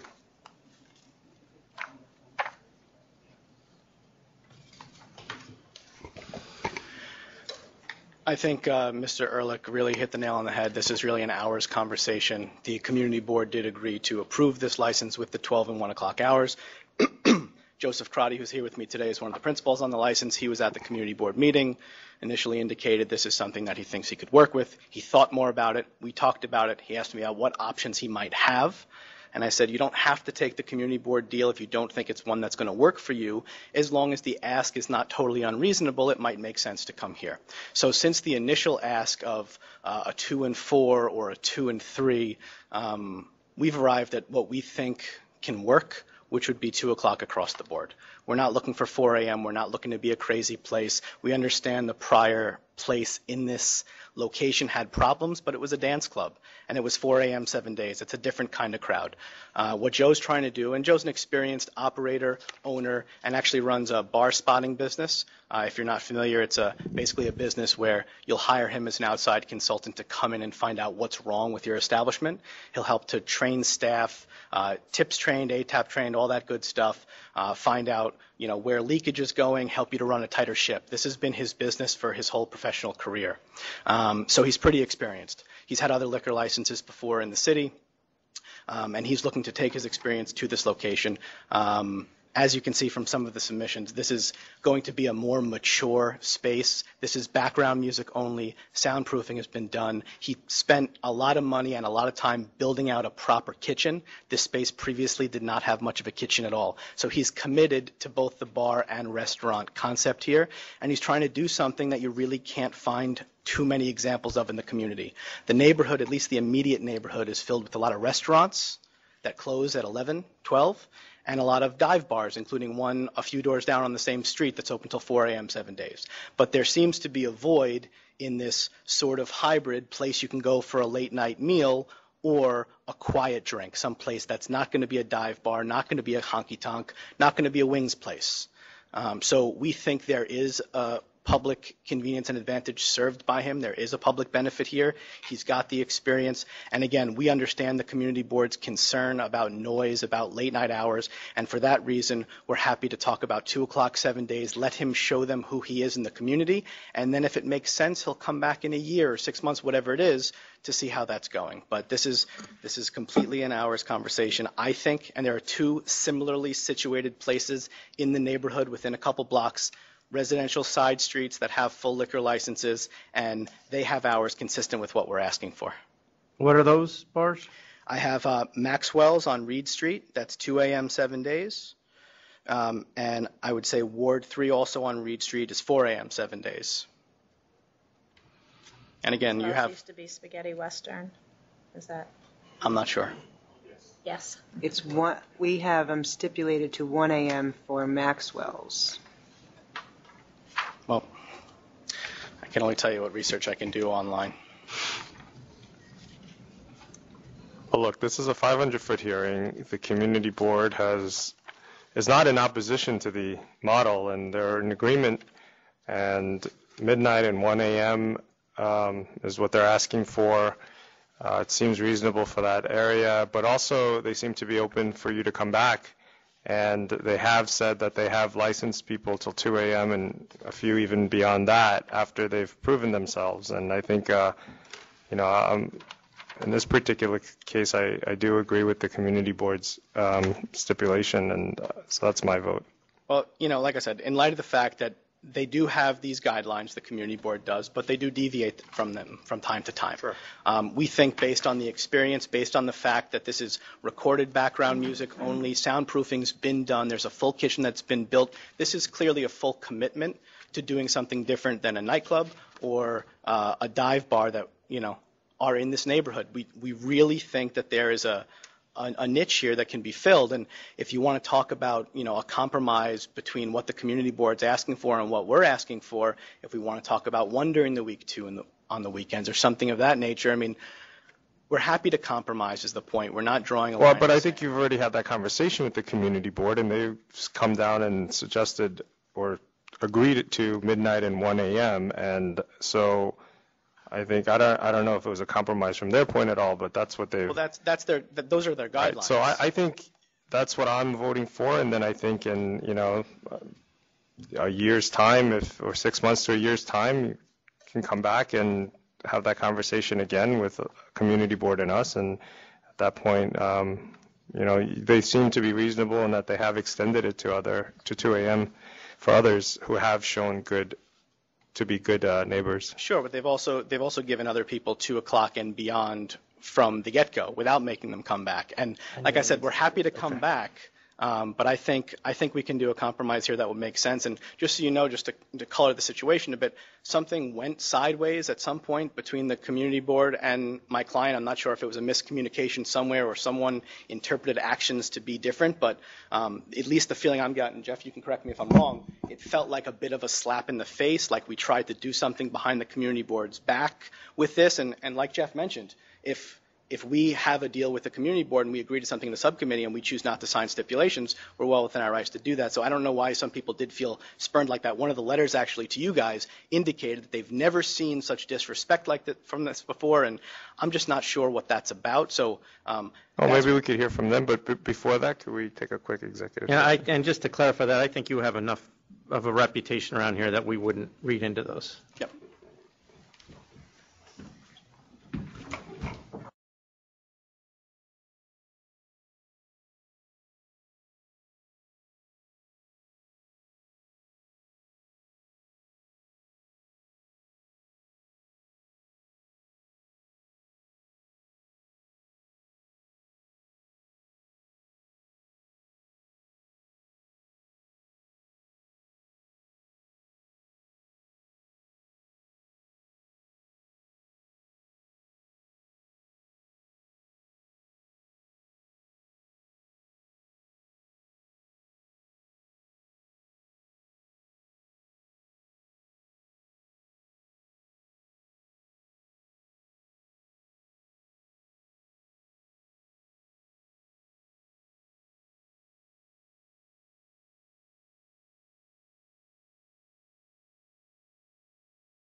Yeah, I believe they have licensed security now.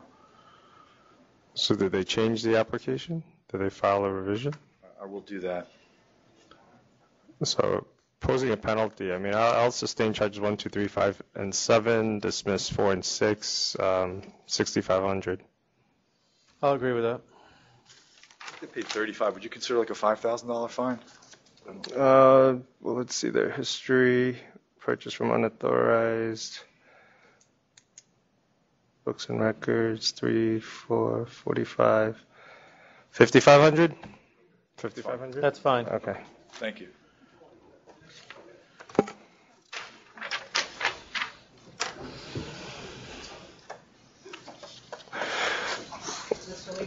Ready? Recall 1518.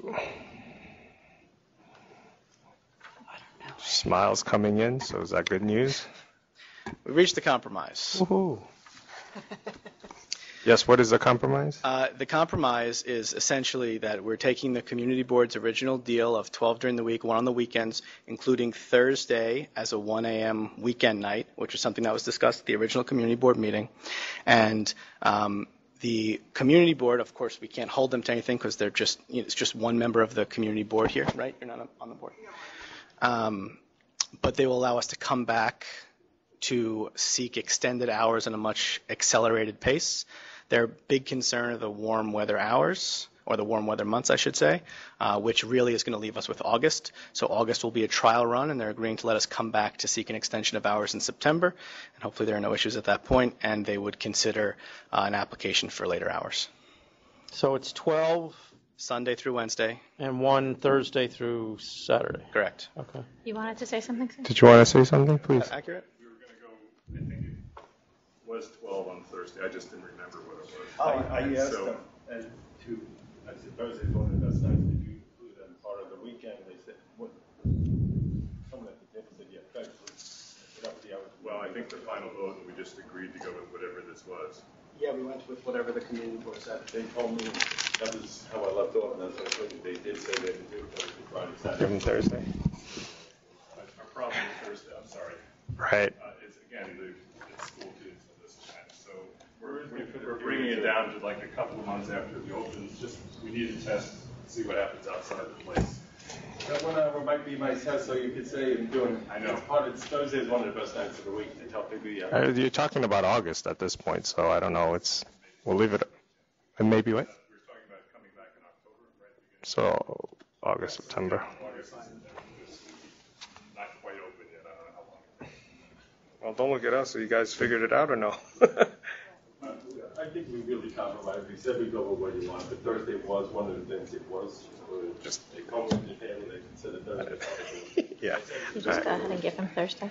Look, if the community board's willing to entertain up to this point, I think, I'm of the agreement, maybe give them Thursday, and then you'll have to go back. Well, no, you don't have to go back because we're And putting that, and the revisiting will be considering that as well. considered taking it away if there is a problem. Right. No, it's not. You call us. I don't know. I'm in the business of giving. Sure, we should let her speak if were You you can involved? say whatever you want on the record. Yes. I don't like that school nights are going to be. Can you come to the microphone? Come to the mic, please. I'm not comfortable, and I know I speak for all the families who Sure. live on Warren Street and Broadway, that school nights should not be. Right. So I think later that's why in the it's August and maybe part of September, I guess. But the it's trial. right. And right now I understand. I have kids and they sleep earlier. We're going through to this point, and then we're going to put that all on the table again. And we can put that as a condition that it's only the Thursday night as a trial error to Sure. be And we'll determined. put that in there. Okay. All right. Okay. Great. Thank you. Thursday is on or not? So this is approved, right? Yes. Right. Approved. Neither of you said the words yet. Yes, so approved. With those stipulations. Approved. Approved, adopting all Approved the with the stipulations and the times that we talked about, right? So Sunday through Wednesday, 12 a.m., Thursday through Saturday, 1 a.m. Until September what? We'll re-notify the community board in September, so presumably, depending on when the meeting is, it'll probably be an October meeting. Okay. Until that October meeting of the community Okay, board. so the Thursdays is just for August only? And or is It's it- until it's going to we- continue? until we come back. I Through thought they it meet was- again, until Till they meet again, okay. Because I think that'll give you the community too. I mean, a couple of weeks into September, you can actually see how it impacts the kids too, if it does. I know one night even is a terror to disrupt their sleep, but this will give, I think, a fair compromise and a sampling of what can happen. Yes. And there's a lot of holidays as well, so it might not be as bad. But anyway, yes. Thank you. Okay.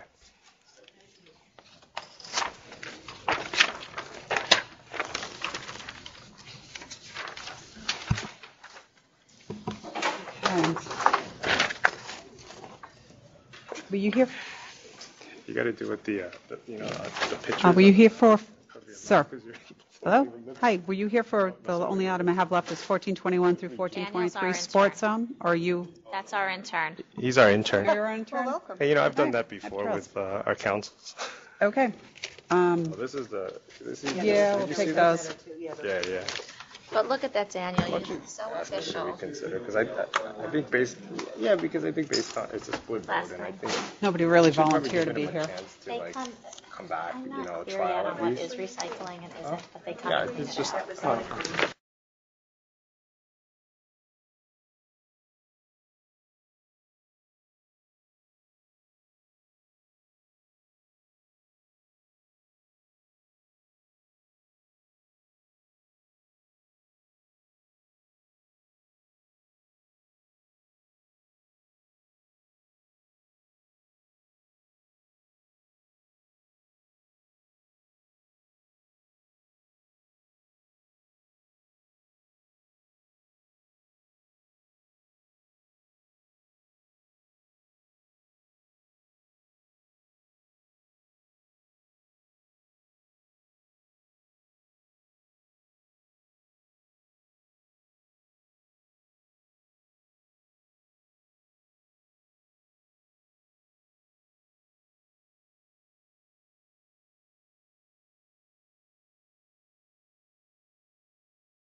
Okay.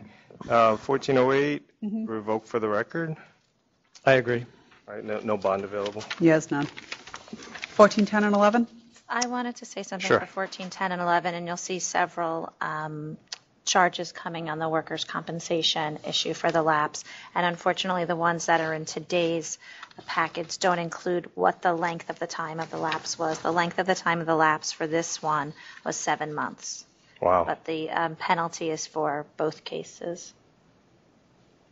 And normally our workers' comp cases start at 2,500. They're new for us right now. They're sort of new. We only prosecute ones that have had significant lapses of at least 30 days and have 30 received days. stop work orders. Anything less than that, we don't prosecute. For a very long time, since having workers' compensation as a condition of having the license, Sure. anytime there was a lapse, we'd receive notification, and we have boxes and boxes. And then we'd get, they reinstated it the next day. So we've reached out to workers' compensation. We only get referrals now for if it's been a stop work order, and then we check to make sure it's been more than 30 days. Stop work order 30 days. What about the 7 months, you said? This particular this one is- case so was stop a or- 7-month lapse. And it was a And stop order. work order, Yeah, yes. so it seems kind of light. Do we want to create a title for a charge specifically for Yes. that? Yes. Yes, So if we you want to should. send me We some do. language, I'll get it in the system. And all these cases will be handled by Bill Gee. We actually have access to the workers' compensation computer system. where So should we obtain- set the workers' comp cases that are here aside until we come up with this? We Oh, no, can. this is more or less for labeling and For labeling. for Also for clarity. penalty purposes. Right, just to I be think consistent. Today, you're going to see that they're spanning the gamut, and that's why I went to see how long the lapse was on each case, Right. because I don't think that we're being consistent right now. Right, that's my concern. And I don't know if we will be consistent with the cases We that can come put up those today. aside I think and we then just put do the them all workers' at comp. once. Yeah, and then do it all at Put 'em. once. Which is why I think we Okay. should. There's about 6 or 7 of them. We'll make it easier once we standardize. Okay, so we'll recall this one? Yes, please. Okay.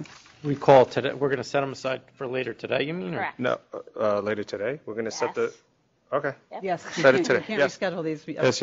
Okay. Yes. Yes. All right, 1412. Offer of 8,500. Accept. Accept. 1413 and 14? Offer of cancel and bond. Accept. Accept. 15 and 16? Offer of 12,500. Accept. Accept. 1417? Offer of 1,500. Accept. Accept. 1418? Offer of 7,500. Accept. Accept. 1419? Offer of 500. Accept. Accept. Wait, no, that's a. That's another. That's another. Oh, workman's comp. Yeah. Oh, sorry. Okay. Yeah. That So aside. 1419 we'll reserve till later.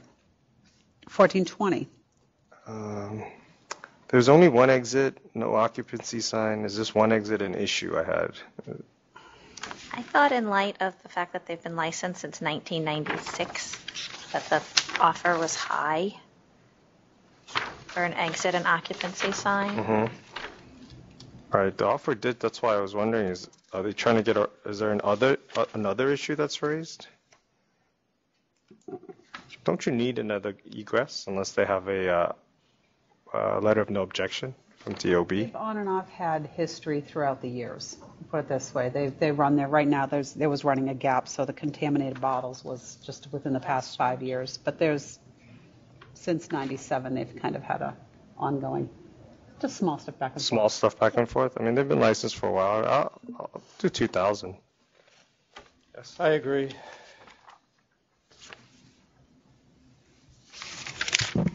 1421 through 23? Offer of 1421 to 23. We had pulled it out, but Yes. I believe whoever signed in Yes, left. offer of 11,000, accept. Accept. 1424? Offer of 3,500, accept. Accept. 25. Offer of letter of warning, accept. Accept. 1426? 5,000. Accept. 1426. I agree. 1426. I'm sorry, I agree, 5,000. Okay. 1427. Dismiss. They were expired. Who was expired? The 1426, their license already expired. Did they renew? That's all right. They Still didn't impose renew. the fine, right? If they don't pay the 5, they're going to be canceled. Canceled We've done that anyway. anyway. Yeah. I dismiss charge. Okay, 1427. I dismiss the charge. Dismissed. Dismiss. Got it. 1428. I have a request to carry over to 811. Okay. You good with that? Yep. Okay. 1429. 2,500. I agree. 1430. Offer of 3,500, accept. Accept. 1431. 500. I agree. 1432. I had bring in or. Just to update, I Yeah. saw that a personal questionnaire was submitted. It was just scanned in, but requested it. Pardon? For Joe? I had requested the personal questionnaire. But it's not for the manager. There, she's labeling herself now bookkeeper accountant. Yeah, I had who is Joe? Is he an owner? How is he compensated? There's all I these did print it issues. if you wanted to see it. Oh, they did submit the questionnaire? I requested that they submit a questionnaire For for the Elaine manager. Beach? But she's not labeling herself as What a about manager. Joe? Who's Joe?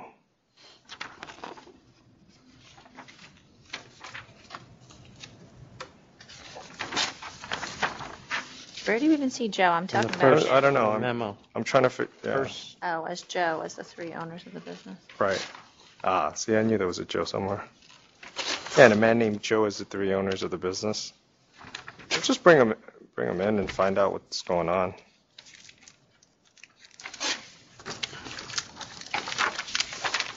Yeah, bailing is a pretty serious charge.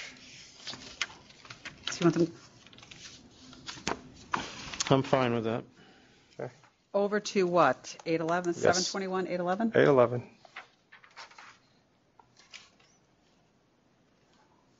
Borrow your pen, please. And you want all parties to appear, whatever they call themselves? Yeah, the owners. Okay, the licensees to appear? Yes. That's Saranac. Where do they go, Albany? They would come in Albany. 1433. 500. I agree. 1435, Offer 1,500, accept. Accept. 1537. 1537, there was no information on the sales to minors. I think in your supplemental materials, there was a There new is. CNC, new memo to the board. Oh, yeah, there was one. I don't know where it went. He was under 18. He was under 18 for this other one too? All right, 10,000. It's the third sales to minor. I don't know what the February one I don't know. Oh, there were two on February. Yeah. Okay. Yeah. So, I'll agree with 10,000. 1438, 500. I agree. 1439, Did we receive the replacement funds? No, No. then cancel and bond. Cancel and bond. 1440, Second case of disorderly noise, 6,000. And the charge is sustained. I agree. 1441, 2,500. I Charge agree. is sustained. 1442, Dismiss. Charge number 2 is withdrawn. Yes, the second one's withdrawn. Again, third sales to minor in 3-4 years. I have 10,000. Counter, 10,000. I agree. 1443, Offer 500, accept. Accept. thanks. 1444, Offer of 2,500, accept. I don't have that one. The CNC actually says 3,000. If you Yeah. look on the next Yeah. page. Yes, that's one I had a question about. The CNC says 3,000, but our yeah, the memo and the count on the front page say 2,500. But the offer's 3,000 from the licensee. Okay. Well, I'll accept what they offer. Okay. We'll So change it. 3,000. 1447, I'm asking that this go back to council's office. It's below the delegation. Right, okay. What, The untaxed cigarettes, what is it usually? about 3,500.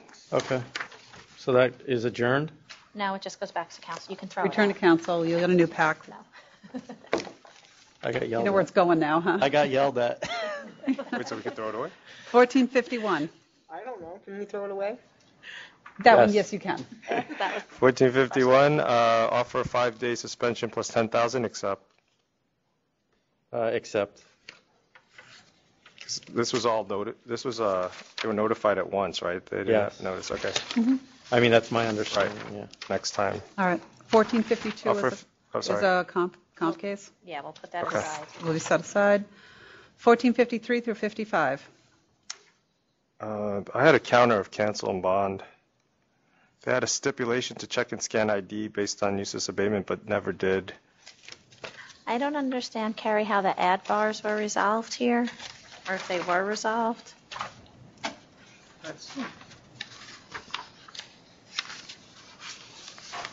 I mean, on January 15th, they had a stip that they would, in settlement of a nuisance abatement action, that they would scan the IDs, and they still ended up with these violations. I show one additional bar that's active. Yeah, I agree, cancel and bond.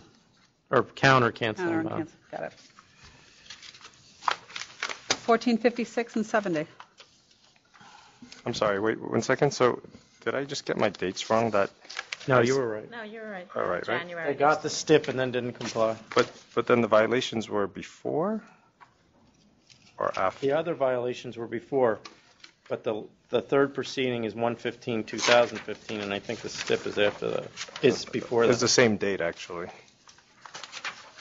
Well, that charge of the third is the fact that they didn't comply with the stip, I think. So maybe the charge is before.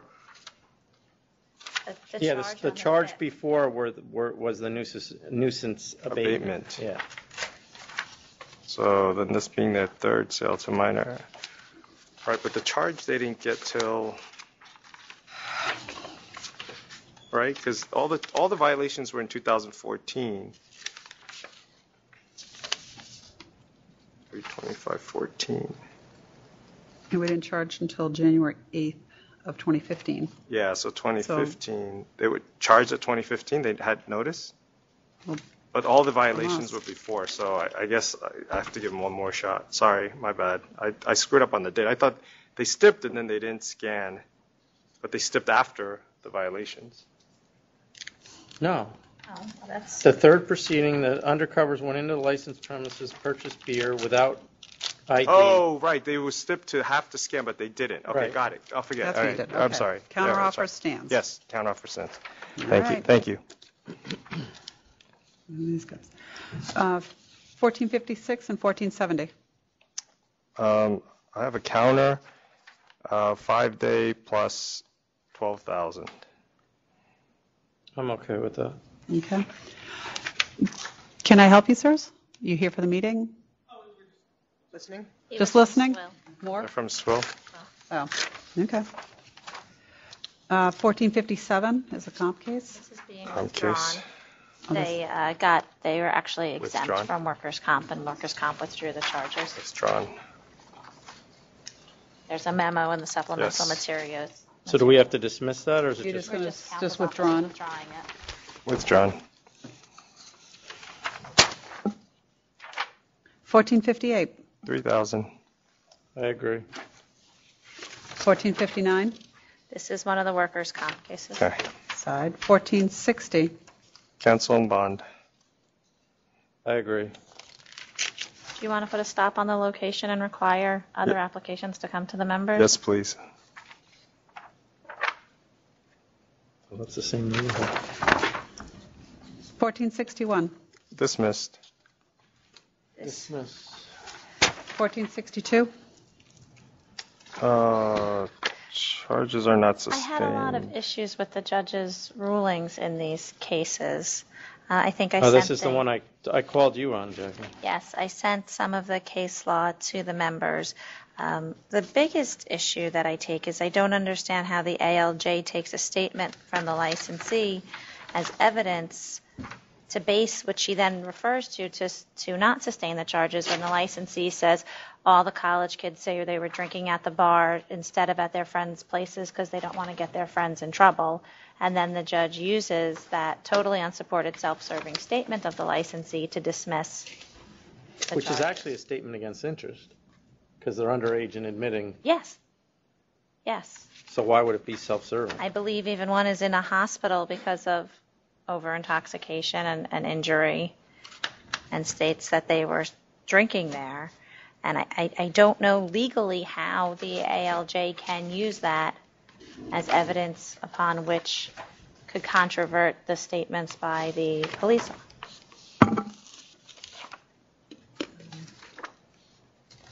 So what do we do? Send back for alternate findings? You can. I also think that the judge erred on a matter of law of not sustaining the focal point charge. I think I agree on she's that. confused on the standard for what a focal point is. Can we send it to another judge? You can send it for alternative findings. Why don't we do that? All three cases, or because I think they were all heard at the same time. Oh, that's a good question. And she found every charge unsustained. Out of the 10 charges, she did not sustain any of them, especially the focal point. How much work is that for somebody? Just finding a judge, getting a judge to write it up. They're going to have to listen to the, But how many And you hours? said all these- How many hours is that hearing? well, you said these hearings were all heard at the same time, so were Yeah. they intermingled? I'm not sure why we got three separate decisions. No, I believe they were all heard on the same days. I could be wrong, Okay. but it wouldn't matter because it's just the recordings. Yeah, they just have to listen Recordings to of the whatever. recordings. It's 9 charges, right? That's 7. You're the math expert. Yeah, 9. So you want all three cases? No, if you take all three together, well, you just So what's the other you third? already did one. Third case? Well, the first one, It's 10. My math isn't that bad. Oh, we're going back one too. Oh, Okay, that's four- why we already dumped that other one. So it's 10, yes, the Um, dismissed one. All right. What's the other alternative? To have another ALJ listens to the tape. listens to it, and then the facts remain. It's just they offer another opinion and conclusion. I mean, they may either concur with the judge or they'll come up with proposed findings. But But sometimes can we they'll come send up it with, back to this judge for all? no, we No. generally don't send it back to the same judge. All right, yeah, I'd like to send it to another judge then, because this one is, of all the things I've read in the last 2 months, this one bothered me. Okay, so, And I'm familiar with the location, too. all right, on 1461, did you want that let's say Yes. reversed, returned? Okay. The noise one, the noise charge, okay.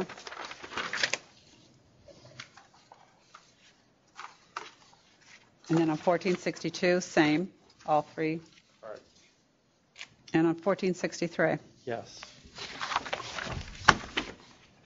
And they'll all go to the same ALJ? Correct. Okay. If the, Now, do yeah, I have can. to save this? No, you're going to get all new back from me. I give you from start to finish. He's asking now. It's very important. Yep. Those are the important questions when. Catch up. 1465.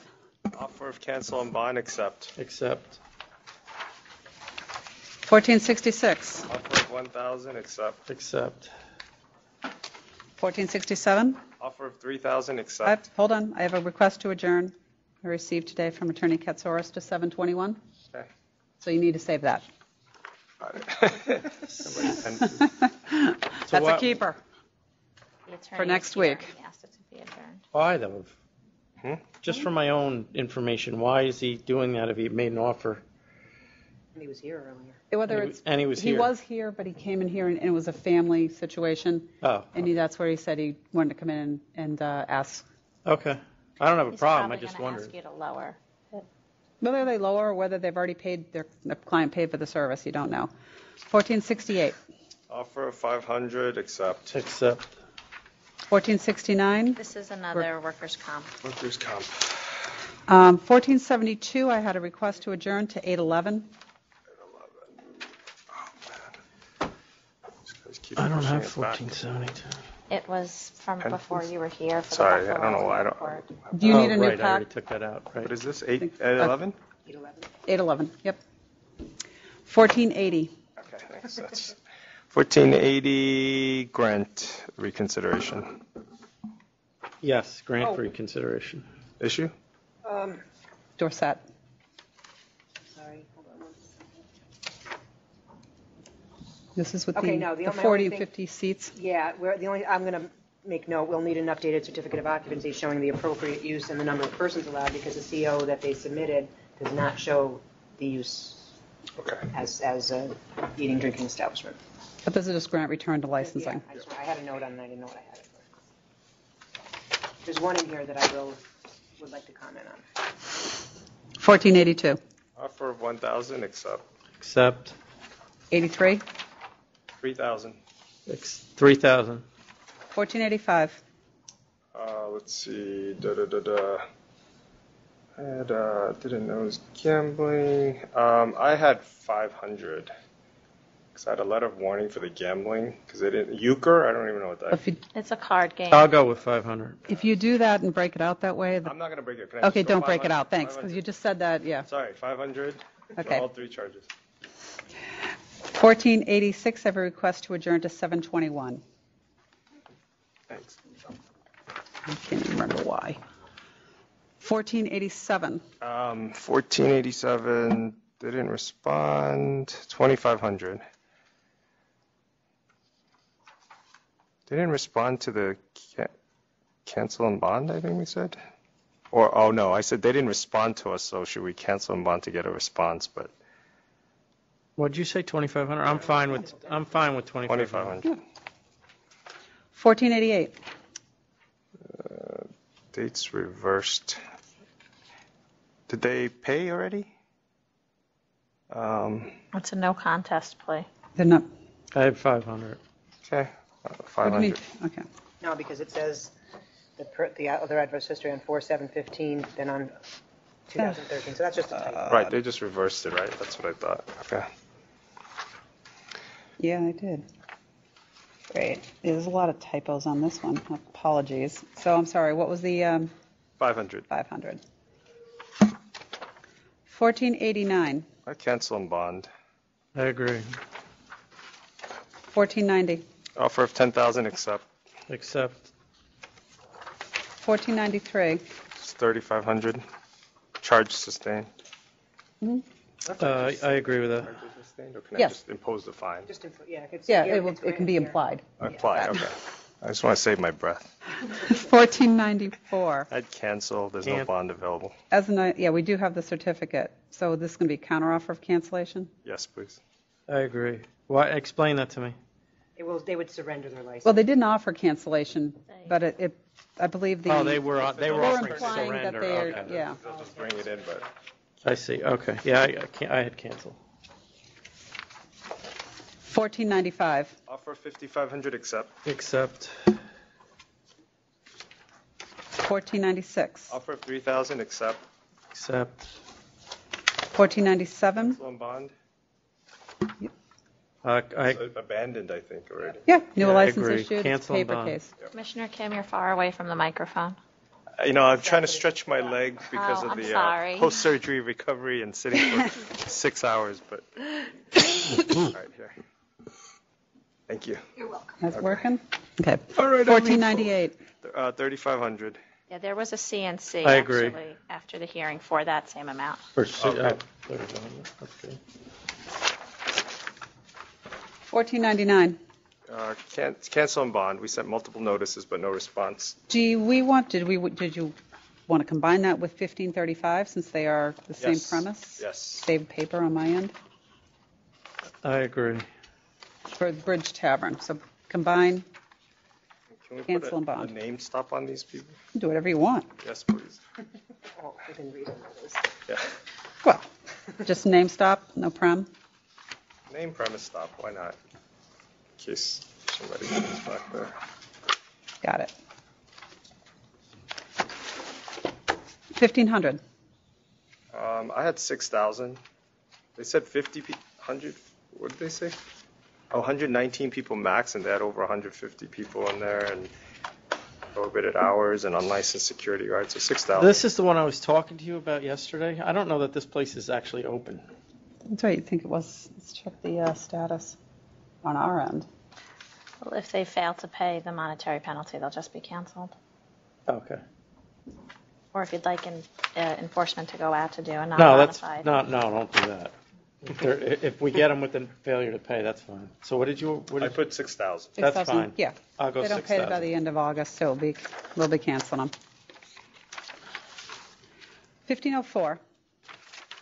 So Mr. Flynn didn't want to appear for this?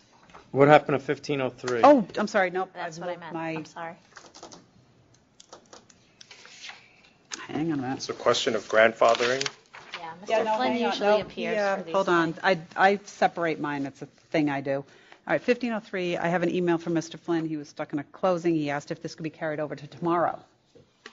I'm okay. Okay?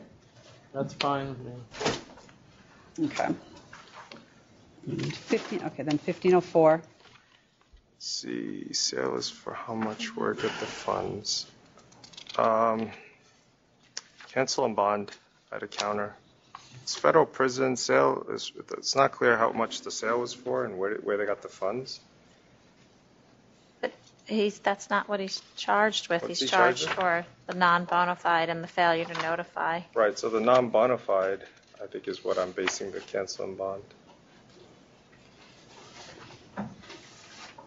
I'm fine with that. With the cancel and bond? Yep. Okay. 1505. 3,500. I agree. 1506 through 08. Well, Jackie, just to be clear that was a CNC, not a no contest. The agenda has it as a no contest. Oh, for Target? For Target, yes, and it was a CNC. Yeah, he wrote it up as a no contest too, so that's actually how the plea is set. You want me to change it? Yeah. Yep.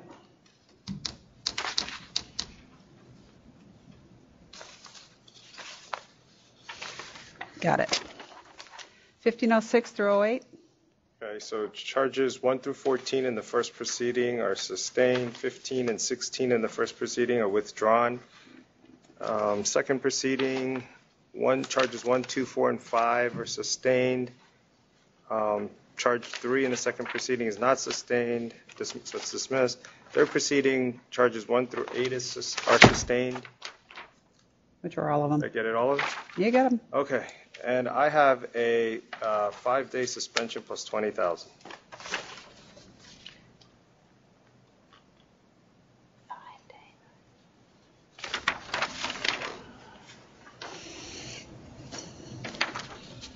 I had cancel and bond.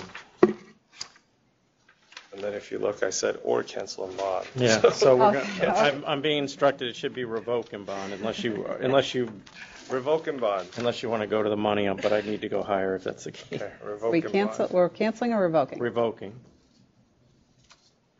Got it.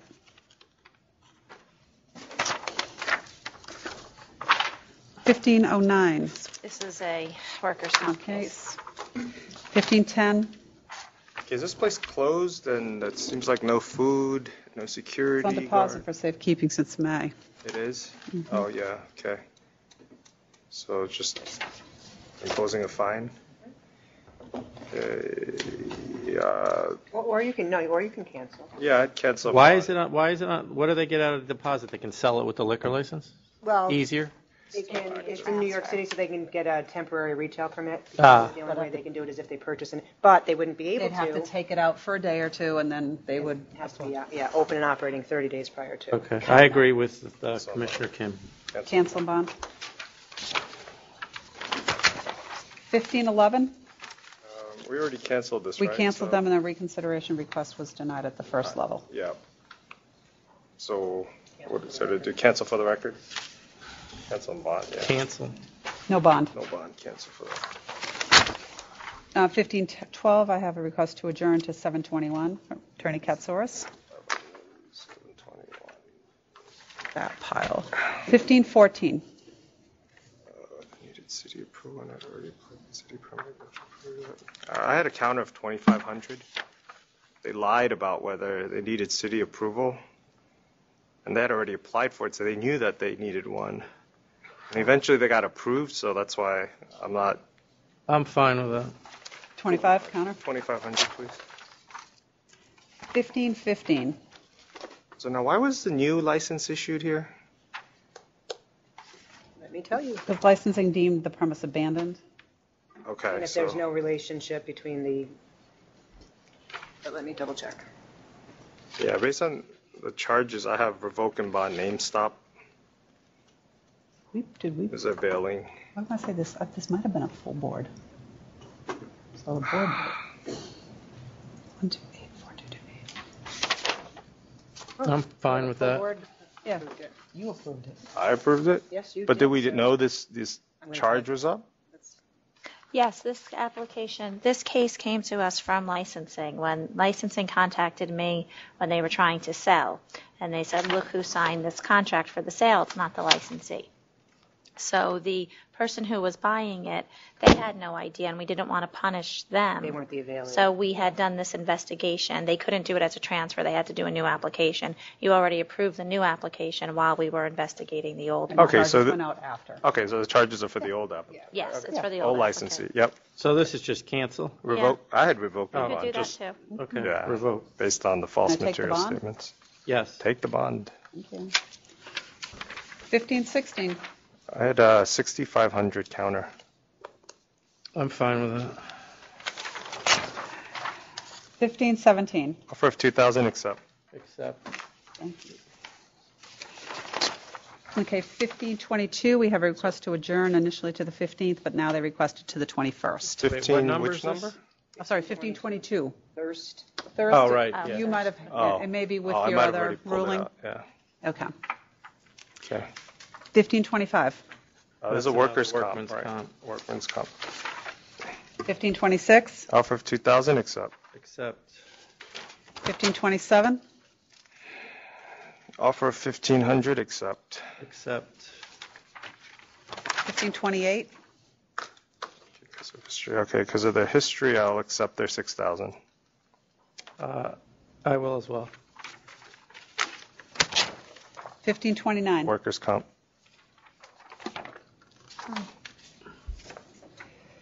1530. For 4,500, I'll accept it, even though they lied about knowing about the raffle. I'll accept as well. 1531. For 1,000, accept. Accept. 1532. Is that They our were W? notified, however, they reached out to a prosecutor and they said they wanted to appear. They might have been confused about the dates. Okay. I asked for an email. I haven't got received. Oh, hang on. I'll jump to. I didn't follow Hold that. on. They wanted to appear? They wanted to appear. We did send notice. They changed. She said that she sent them my email address. So, I mean, if you want, I can adjourn it to the 21st. Sure. And then. They're also, their plea isn't in the packet.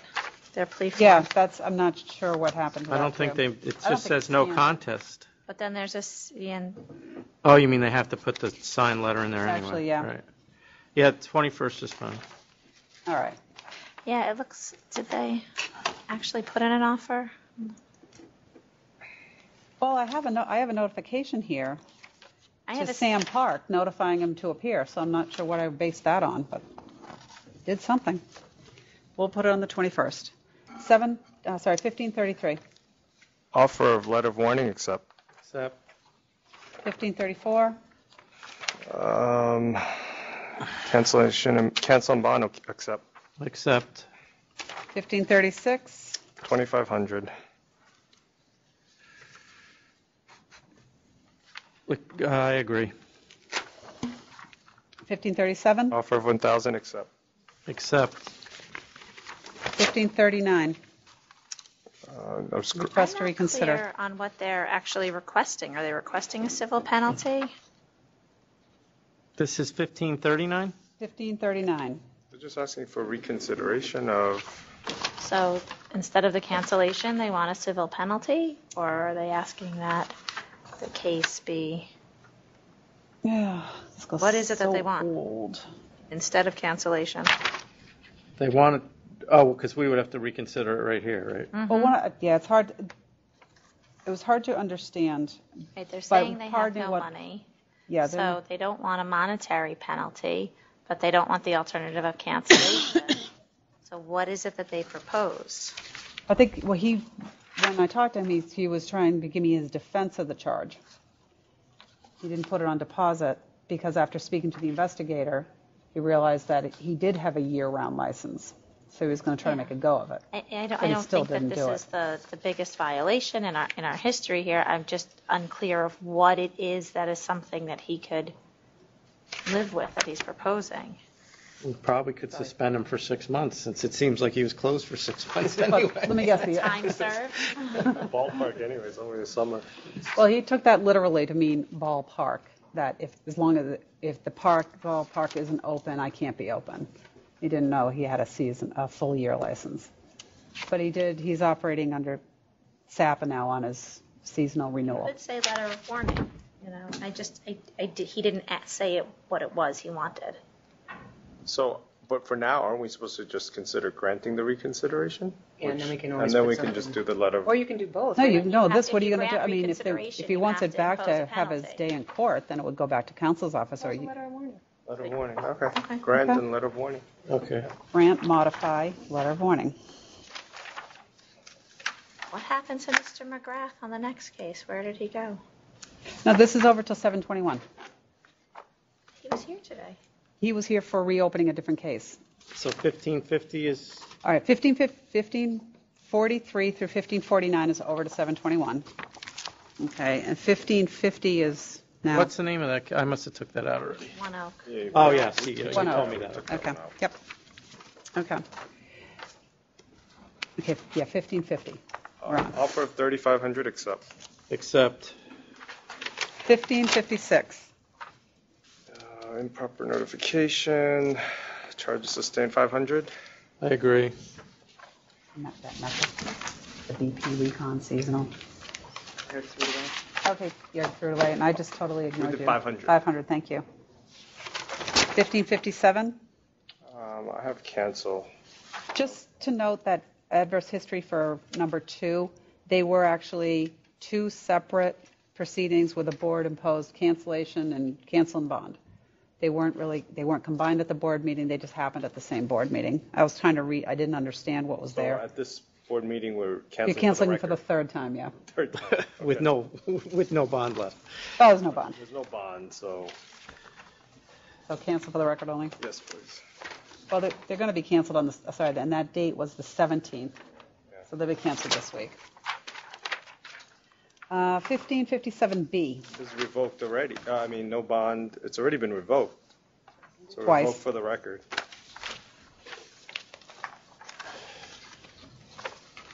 you agree, Chairman? Yes, I'm sorry. That's okay. Can't hear it then. All right, 1557E. Offer 7,000, accept. Accept. Oh, I must have missed the one I wanted to be heard on. Which one? There was a request for reconsideration to, Grandfather? no, it was, I'm sorry, they That's failed okay. to meet the deficiencies, and then he met the deficiencies. Maybe maybe on tomorrow. Oh, maybe it's tomorrow.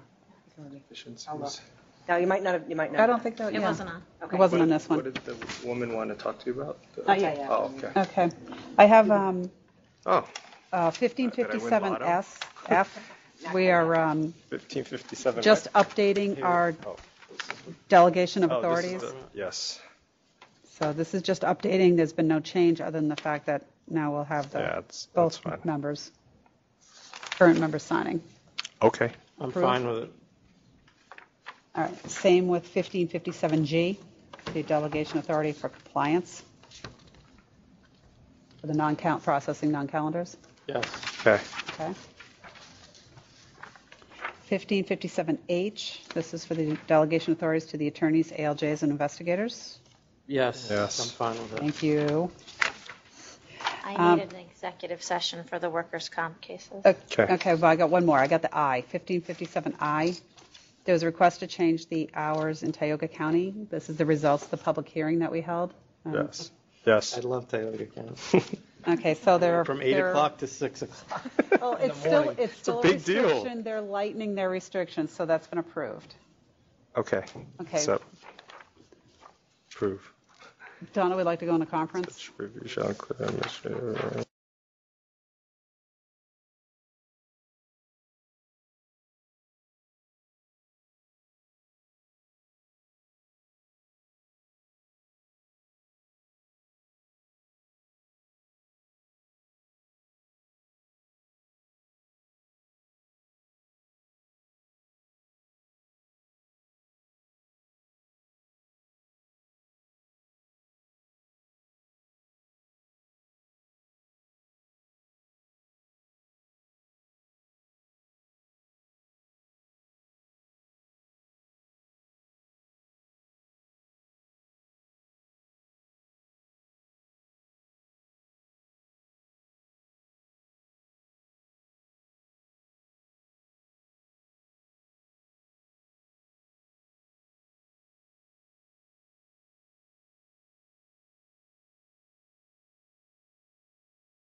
No, actually, this way. Oh, thank you.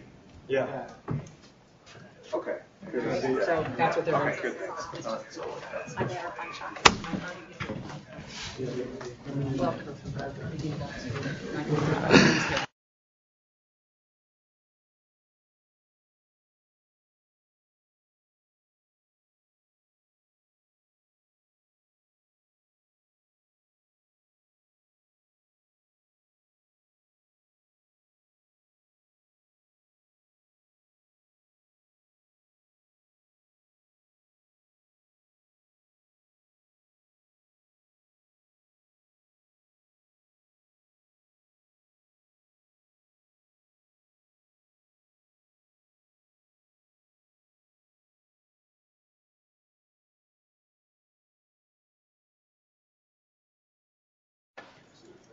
Okay. We're back on the record. At the request of council, I'll list the following items that are going to be returned to council. I'll just list the numbers. 1410, 1411, 1419, 1452, 1459, 1469, 1509, 1525, 1529. Members, do you concur? Have these workers' comp cases returned to council? Yes. Yes. Okay. And I have no other items. Thank you. Meeting is adjourned.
No, actually, this way. Oh, thank you. Yeah. Okay. So that's what they're Okay, good, thanks.